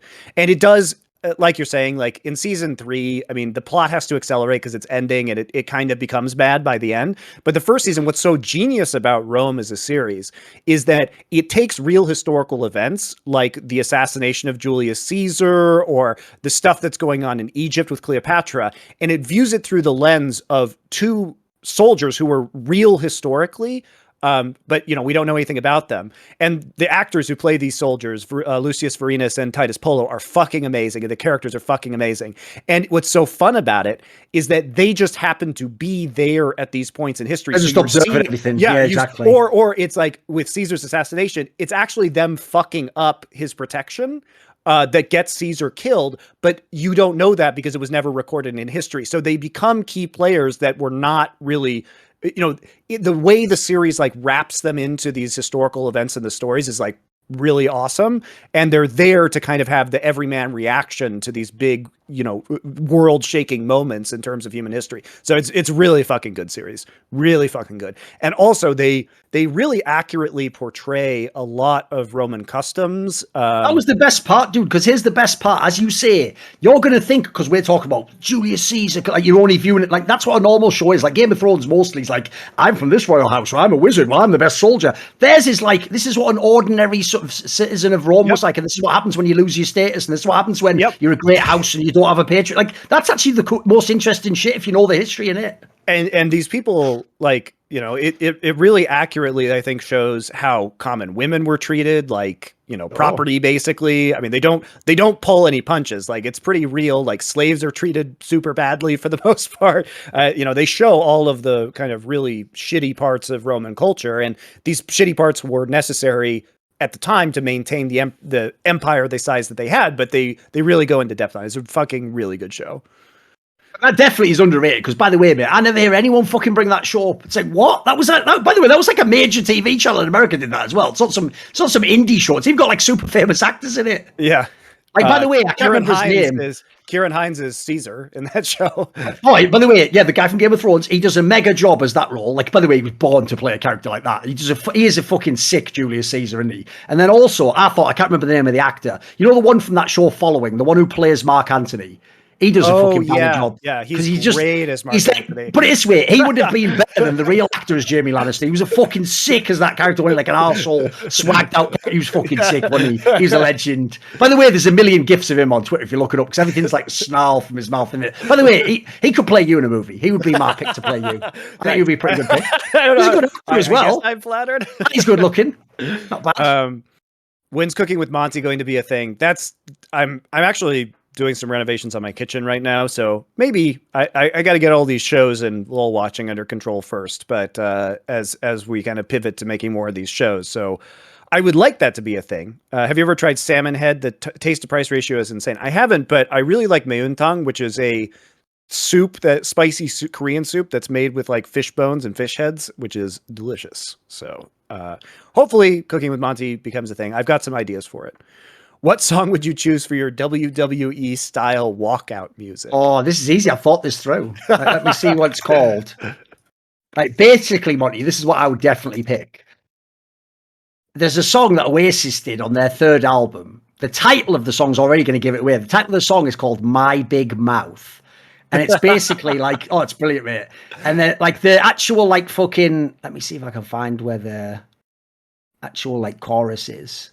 Like basically, here's some of the lines from the actual song. It goes, into my big mouth, you could fly a plane. Who'll put on my shoes when they're walking slowly down the hall of fame, slowly down the hall of fame. Mate, it's exactly my shit. It'd be exactly what I'd want.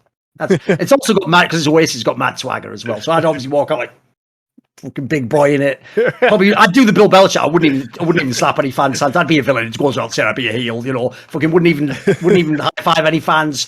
I'd knock some kid's drink in his fucking face. Then I'd go on stage. I'd even do the classic thing.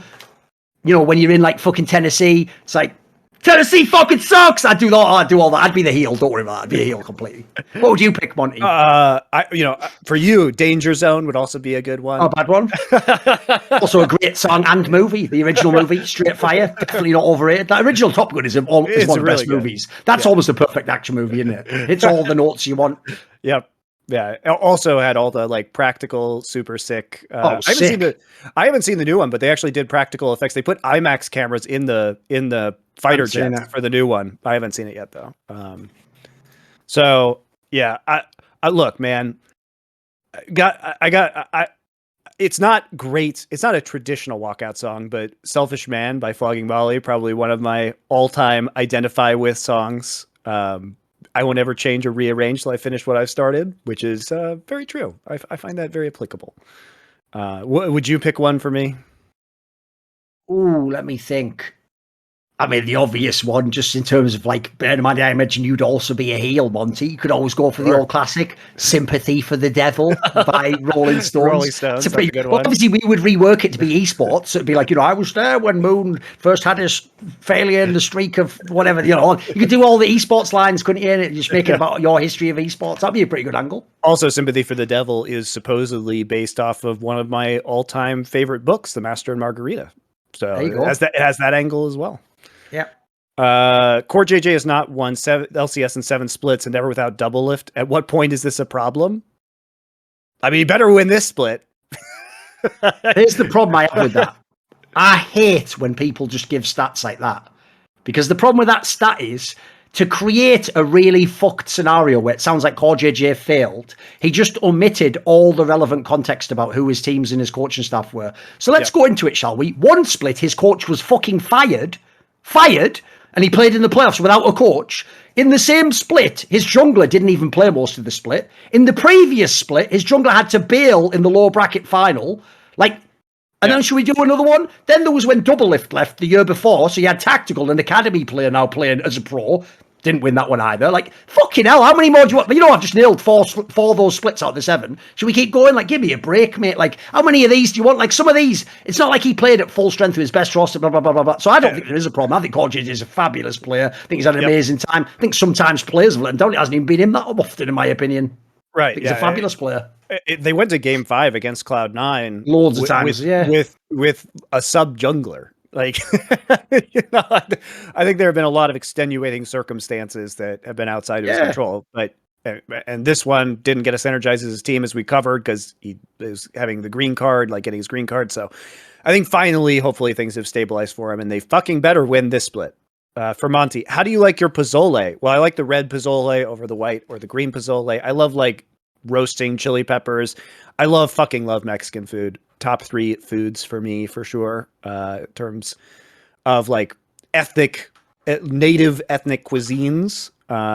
So I don't know, I eat it with avocado, queso fresco. It's good. Love it.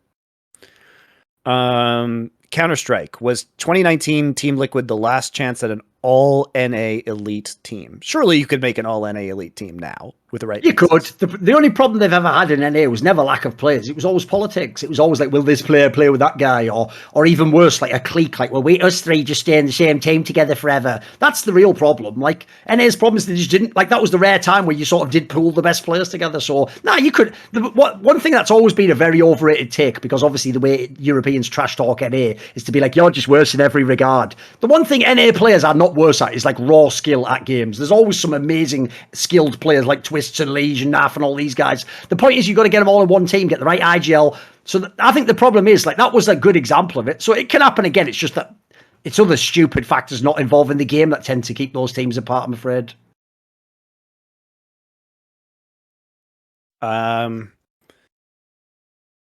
Next question will be, are we due for a Chinese team without Korean players winning Worlds?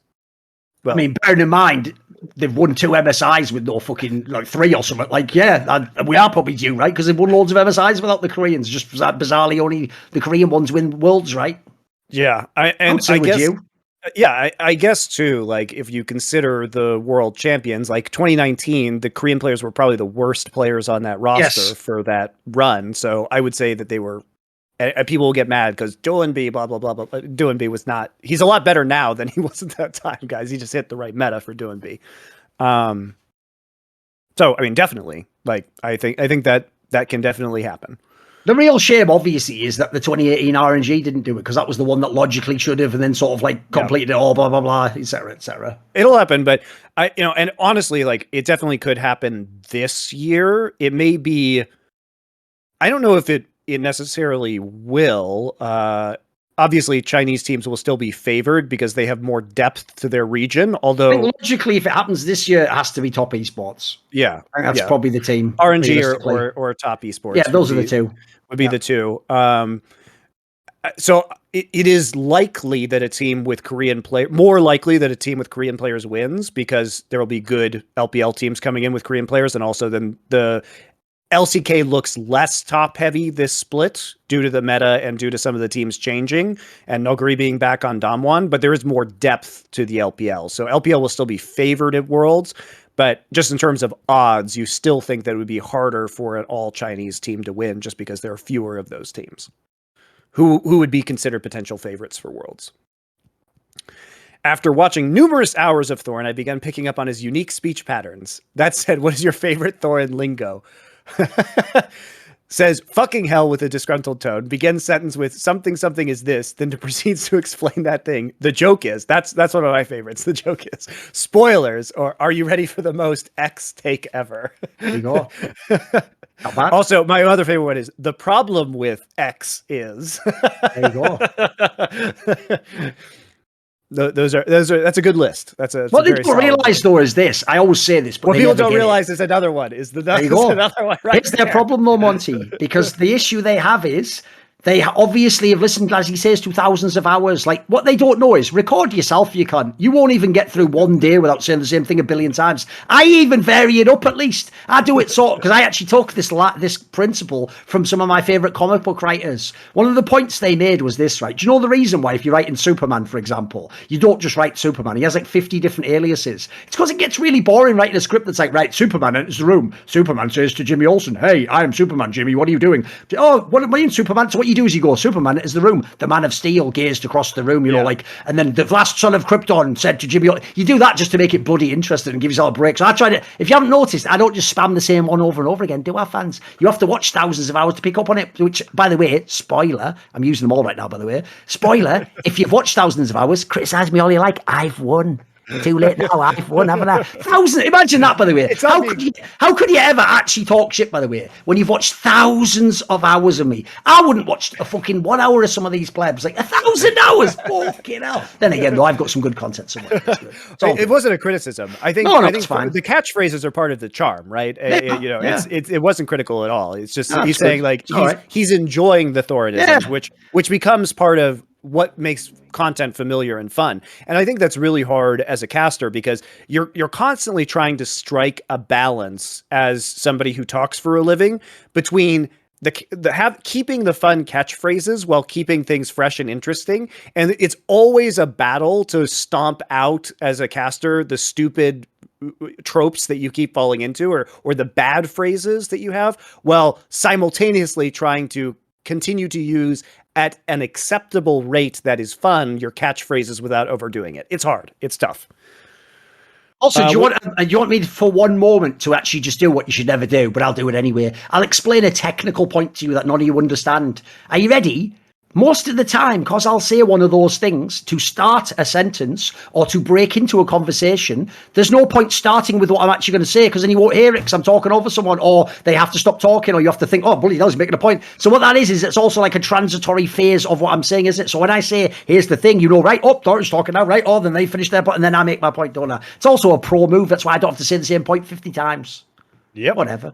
It's one of those things.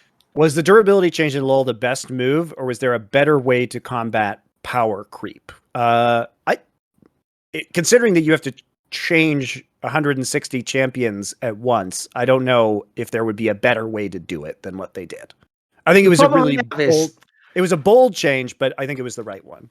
I just don't think, like you say, because of the sheer number of champions, I don't think you can fix things like that now. Like, that genie's out of the bottle, essentially, because part of the issue is this, right? And this is the problem League's going to have. It's why, if you notice, I'll probably make a video on this. It's an obvious suggestion. You know, I keep saying, I actually think now that they're getting so many champions, it's time to do it like Magic the Gathering and have like a limited set for this period, or take some out for a while or something, right? The reason why I bring that up is because it's because to have the same model Riot does of like the new champion is busted and wow, has all these exciting new moves and abilities and going vulnerable like nothing can before, because they're trying to make the wow factor and the novelty factor and everything super powered. The problem they're going to have always is it means season 1, season 2, season 3 champions become totally irrelevant. So I'm fine with it. If I were them, I'd just say cast them aside and work with the current set. But as long as they want to live in a world where you have to still be able to play fucking Garen or whatever, then they're going to have a really hard time balancing that against Zoe, aren't they? Like, I don't know how these champions can even exist in the same universe, you know what I mean? Like, some of them are ridiculous, so that's why they either have to make the old champions reworked, or they're going to have to change the game fundamentally.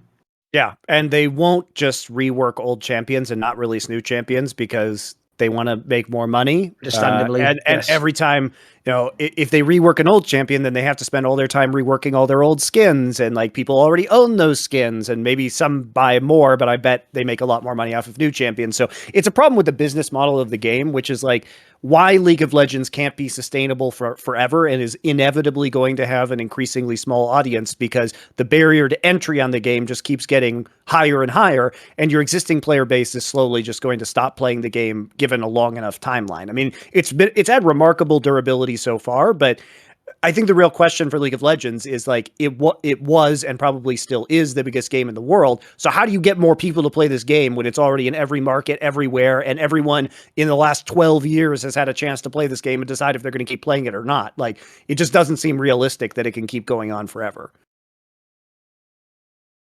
Whereas Counter-Strike at least has a much lower barrier to entry because you don't have to memorize 160 different champions to be decent at the game. I mean, the joke, by the way, Monty, you notice that they never figure this out either. That's also the downside to that Valorant will always have compared to Counter-Strike. Yes. They're going to add more and more agents. It's going to make the information burden go crazy. So the problem is, spoiler, you're not going to catch up to Counter-Strike. It's going to be a different game forever, isn't it? It's going to be a different game. Like, Valorant can go up once, you know, if, I shouldn't say once, if it's ever released in China, right? That's going to be a critical market. Yes. But from a Western/Korean perspective, I don't really see how it gets bigger than it is right now. There's even a flaw, and I figured this out the other day on a show I did. There's even a flaw Valorant has, which makes it inappropriate to compare it to Counter-Strike. Because in Valorant, they have maps and a map veto. Well, the maps is the variable with veto and Counter-Strike. You have the agents as well. We don't have a champion ban system. So essentially, Monty, if an agent's busted, you have to play against it and with it. Like, it's actually, in some ways, even got negatives compared to Counter-Strike. Like, it's going to be hard. That's what I mean. You can't, to me, the game's only contrasting, like, similar guns or something. Beyond that, it's a very different game. Come on. It's totally different. Yeah. Favorite champ to never get any play? What do you go for? I'm going to be an absolute fucking degenerate and say Nunu. And the reason why I'm going to say Nunu is I love PvE jungling. And some of my favorite moments in League of Legends have been like Bengi creeping around the jungle and entering pathing Nirvana, reaching pathing Enlightenment is Nunu. I love sneaky objective control. So I know a lot of people won't want to hear that, but for me, Nunu is hilarious. The problem is there's not that many, because eventually they all get played a bit. But I'll tell you what, even though it did come back like a couple of years ago, I always thought it sucked when just like there was like all those years you never ever saw Uday ever played. Ever. Because I always liked to play that champion myself in solo queue. Basically, I always thought it was a very fun champion. So I always thought it would suck that I was never in pro player. It was briefly, obviously, like 2 years ago now. By the way, I also just like champion. It's also a unique champion. It's not about the ult, is it? It's a totally unique champion. It does a totally unique thing in the game. By the way, what I also like is it just ruins the game for everyone else. You just go around slapping people. You're basically just a pimp in comp, just bitch slapping people, and they can't do shit about it. That's what I like. I mean, Nunu also ruins the game. So that's true. Yeah. I also like Udyr because he requires no mechanics, which means that I can just run around the map in PvE. So, this is actually an interesting question. What is the secret red pill book textbook inception that one needs to incept someone who can't tell good from bad writing? Like, there's some anime references that I don't understand. Thinks that they might actually be trying to do this in this question. Thinks that Nezuko from Demon Slayer is a great character. One Piece is a better masterpiece than Berserk and Shakespeare because anime is deep and doesn't need to have deep and complex themes to be a masterpiece, and is turned into someone who has learned the secret and says when he or she wakes up, I enjoy anime, but 90% of it is shitty writing, and that's a fact of life. I mean, this is kind of memeing on us a little bit. What was the premise again at the beginning? You have to introduce them to something that'll sort of make them realize what's good. Book textbook inception that one needs to incept someone who can't tell bad from good writing. So like, is there a movie you can show to people that plebs will love, but is actually bad writing? I think is what the question is asking. It's not very well written.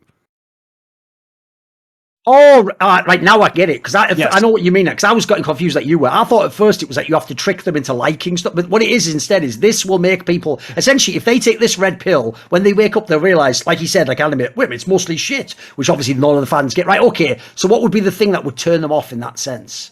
Let me think. Like, what's the most pleb, super loved shit of all time, basically? I mean, I have some pretty hard tells on. Give me an example. For me, The Office is a great one. The TV show The Office, like I find it's an excellent test of people who have banal lives who think that show is good or interesting. Because what's telling about that show, Monty, is I've only ever watched it on airplanes. That's all you need to know right there. And itself is the judgment right there. I know exactly. That's all you need to know. Like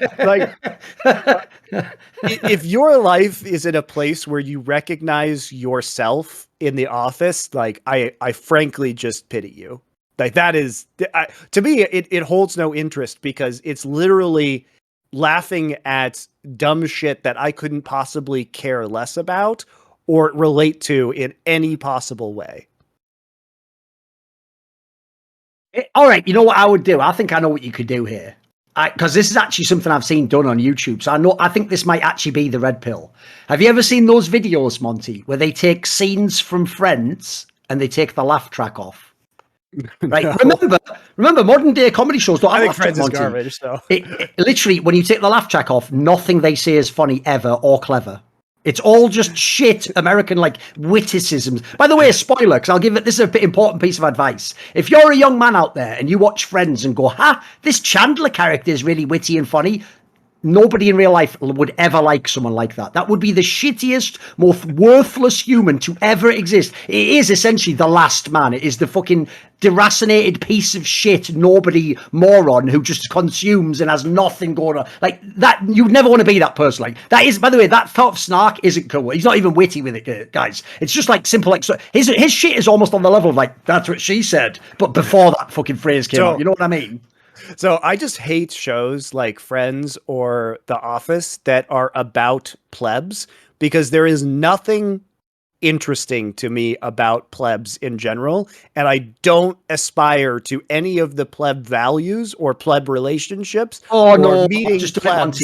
Oh no, I've just figured out from you saying that which show it is. And are you ready? Because when I say this show, half the people in this Twitch chat, because all the morons type in Twitch chat on our channel, they're gonna go mental and go, no, it's good. You know what the show is? It's worse than Friends. It's How I Met Your Mother. If you like that show, don't ever talk to me. Don't ever talk to me about anything to do with TV, movies, film. You literally don't care about any. You just what? That's literally like that's like the people, Monty, who come to Amsterdam and they eat at McDonald's. It's like, mate, you weren't even trying. You weren't even trying to have good food. You just went straight to the fucking shit pipe and pop your lips on it. That's how I Met Your Mother is. It's fucking garbage on every level. And people think it's not only funny. They think that like Barney character is like legendary. He isn't at all. It's fucking whack. It's all whack. It's all and shit. I'll make a contrast between a sitcom like Friends and a sitcom like Seinfeld, because I like Seinfeld, but the reason why I like Seinfeld is because everyone is a fucking degenerate in that show, and you might say, oh, some of the characters on The Office are degenerates as well, but it's nowhere as like acidly funny and like hilariously situational as Seinfeld is. So yeah. If what I read on Twitter about you two is to be believed, which serial killers had the biggest influence on your esports careers? That's a very dangerous question, I feel like. Where do you go with the metaphor on this one? That was bad. I'm obviously talking purely in terms of interesting ideas, nothing to do with any of the murders he did. I have to put this fucking disclaimer in now. And obviously, I don't believe murder is correct, etc., unless it's in like self-defense, basically. But with all that said, just because, by the way, some of his work has aged like a motherfucker, I'd probably say maybe Ted Kaczynski's the obvious one.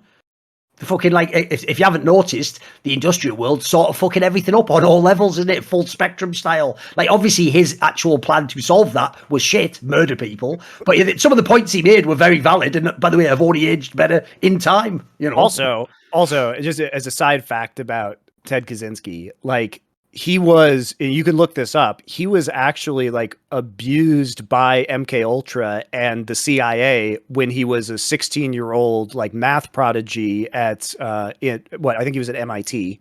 Yeah, MIT or Harvard. He was like bumped up loads of years as well. He like was some super genius. Like and basically there were CIA experiments. This is 100% true, guys. You can look this up. There were CIA experiments where basically they were these are psychological experiments that would not be considered ethical now, where they had college students like write out their dreams and hopes for the future and basically sent them into one-on-one counseling sessions where somebody would basically just shit all over their desires and like try and break down the core of their humanity. And he was subjected to this as part of a CIA experiment that he did not know was part of MK Ultra at the time. And he was a teenager. So basically, like, I think a lot of it certainly doesn't explain the degree of fucked up to which he was, but a lot of his antisocial tendencies, I think, came from actual like governmental abuse. So I obviously don't agree with his methods, but I think that he was extremely intelligent and, went about things the wrong way. But it was a lot of the result of his shitty life and what institutions did to him as well. By the way, that's why he's interesting though, Monty, because normally, spoiler, most serial killers aren't like movies where they're all fascinating. They're just some cunt who likes to kill people or they were abused as a child or something. Like this guy actually, it was like a really intelligent mind that, he's fucked up. Obviously the way he's expressing it's super insane, but he's actually like sort of giving you a raw take on society that you'd never get otherwise. You know? 90, 50, 10 hot takes for this season. 90% sure, 50% sure, 10% sure for LCS. I am 90% sure that Liquid will win the title. That's not a hot take though, is it? Come on. All right, isn't it supposed to be hot takes? I'm saying that's like a mild take now. That's true. It's going to be hard. Is this all for LCS, did he say? I'm 50% sure that this Immortals roster will make playoffs. Which I think probably that is probably a hot take. I think this Immortal roster is better than last season, and I think they probably should have been challenging for playoffs last season.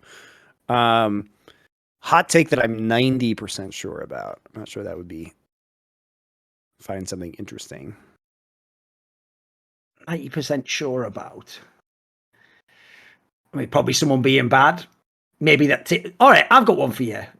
Bearing in mind, for some people, it'll be a hot take still. Which of the categories would like TSM fail to make playoffs again be? Would that be 50%, 10%? Which should that be? Probably 50. I mean, they have a decent shot at not making playoffs, right? Especially because they're in fifth place technically at 1 and 2, but like Cloud9 should be a lot better once they get their full roster in. I think, TSM they did face some good teams, I guess like 100 Thieves and CLG, but they only got the win against Immortals. So I think there's definitely a 50% chance that they do not make playoffs. What would the 10% one be then? The 10% one should probably be something mental, like CLG actually is legit contender. Yeah, there you go. That has to be it, surely, right? With the lineup that you've got. Because, by the way, if somehow they do actually get top 3 with this lineup, whoever that GM is, fucking sign him up for a big bonus. Like, that'd be amazing. What the fuck? There's all NA players, basically, except the Luga guy. I mean, I think it's probably 90% likely that 100 Thieves doesn't make top 3. That's a hot take. There you go.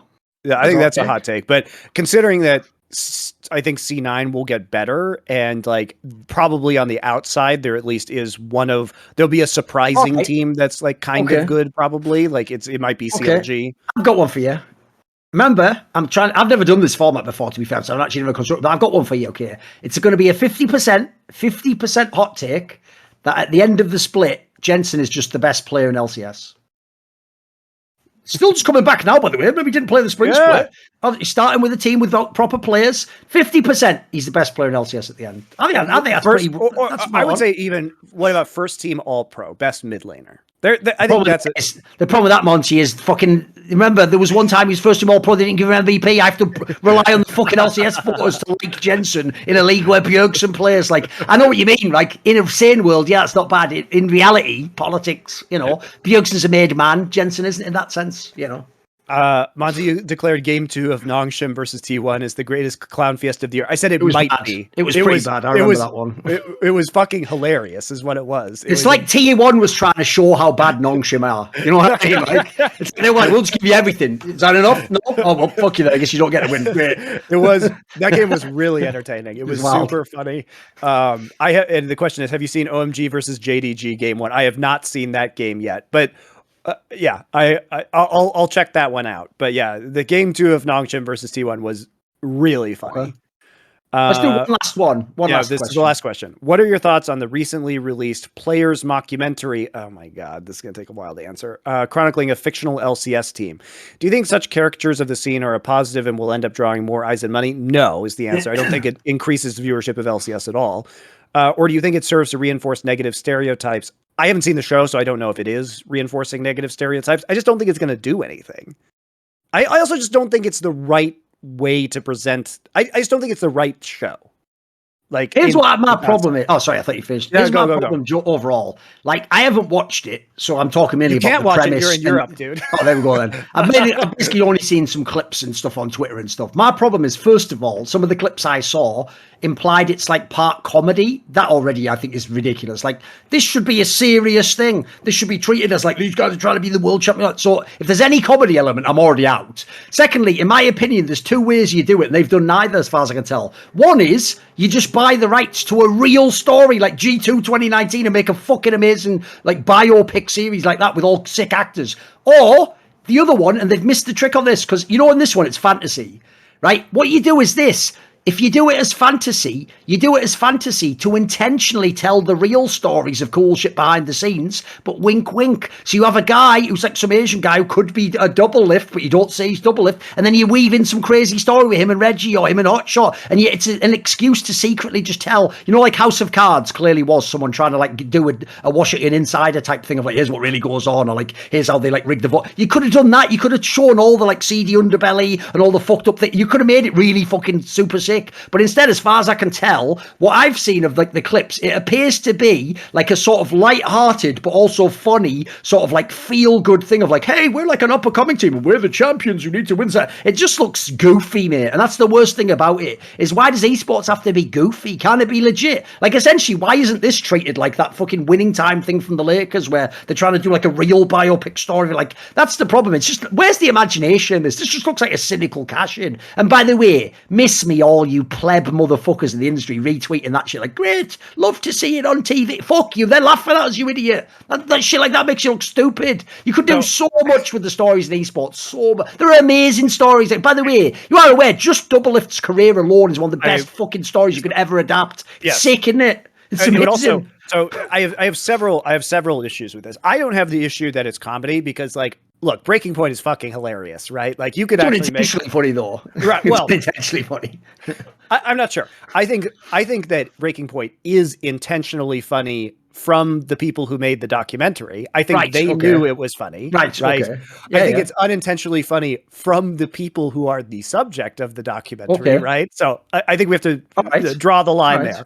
So I don't have a problem with like it being funny. I think that there are a lot of like funny things that happen behind the scenes in esports. And I think that those can be represented. And, you know, a lot of it's cringe, frankly. Like look at Breaking Point, right? That is a very accurate portrayal of how teams operate, and it's, you know, not very professional a lot of the time, and like frankly really fucking stupid a lot of the time. We talked about that with Guilhoto and like all the shit that's happened with Cloud9 that was extremely fucking stupid this year, as we alluded to earlier on the show. So that's not the issue that I have with it. And also I think from a production standpoint, using the LCS studios is a really good way to make that show on a low budget that integrates it into the real world.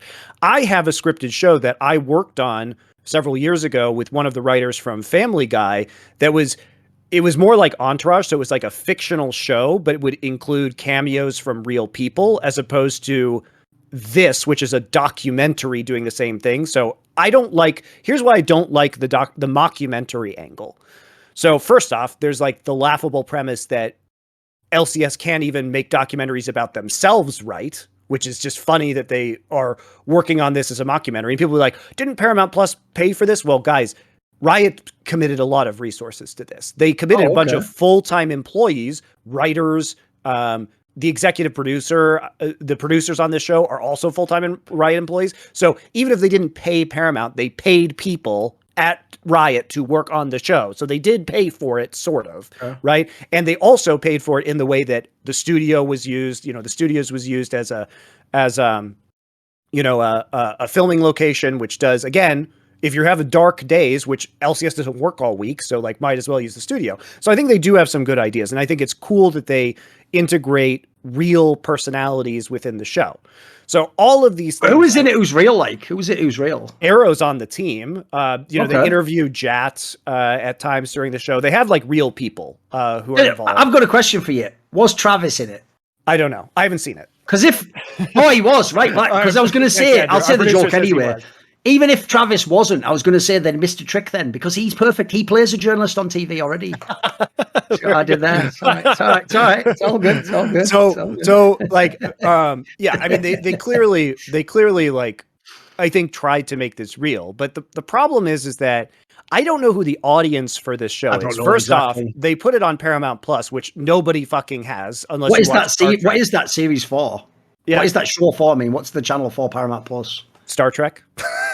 Okay. I mean, it has some stuff on there. The new Halo show, which was supposedly very bad, is on Paramount Plus.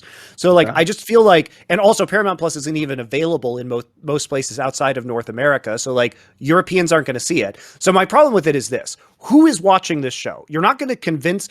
LCS viewership is declining year over year. So you're catering it to North American fans, but European fans can't watch it, you know, in a way that makes Paramount Plus money that gets it renewed for a second season. They basically have to pirate it, right? And then it requires a streaming service that most people don't have, even though I do imagine there's probably a pretty big crossover of like gamers and Star Trek fans who might watch this. So maybe like a good percentage of Paramount Plus subscribers would be interested in this show. But it's not going to have, nobody's going to watch LCS as a result of watching this show. That's the primary issue, is that League is so impenetrable to the average fan. It's not like Counter-Strike where somebody who's never played video games knows what's happening because it's very easy to get into that game because it has real world weapons, kind of the tactics, the pacing are very easy. If you watch the show, you're not going to go watch LCS because you're not going to fucking understand the 160 champions that are in this game if you're not already a League of Legends player. So it's the wrong game to do it with, also. So I guess I just don't understand the purpose of this show existing is really like the fundamental aspect of it that I don't understand. And when it's a mockumentary, you're trying to raise awareness of the real thing as opposed to having it be a fictional show in fictional isolation. Like if you made a fictional show that was about a fictional game, then it might actually be more interesting than this show that wasn't in this mockumentary style. So I don't know. It might be good. The reviews I've seen have been decent for it, but I don't plan to watch it myself because I I have no interest. Like I have no interest because I fucking live this life. Like I already live the behind the scenes esports lifestyle. Like when I'm at the end of my day, I'm like, yes, let me turn on more esports. Like that's not what I fucking do with my time. And I don't think it has enough artistic value to warrant me watching it on its own, right? I watch esports because I like the competitive nature of esports. I don't like it because I like all the stupid shit that happens behind the scenes with a bunch of teenagers. Like that's actually the most annoying part about esports is the teenage pro players doing dumb shit. Hands down the most annoying, by the way. So watching more of that, I don't care about. I'd rather watch a show with actual artistic and fictional value that enriches my life in a way where I don't see how this enriches my life in any way whatsoever. Indeed. That's it. Goodbye. See you next week. God bless Yu-Gi-Oh!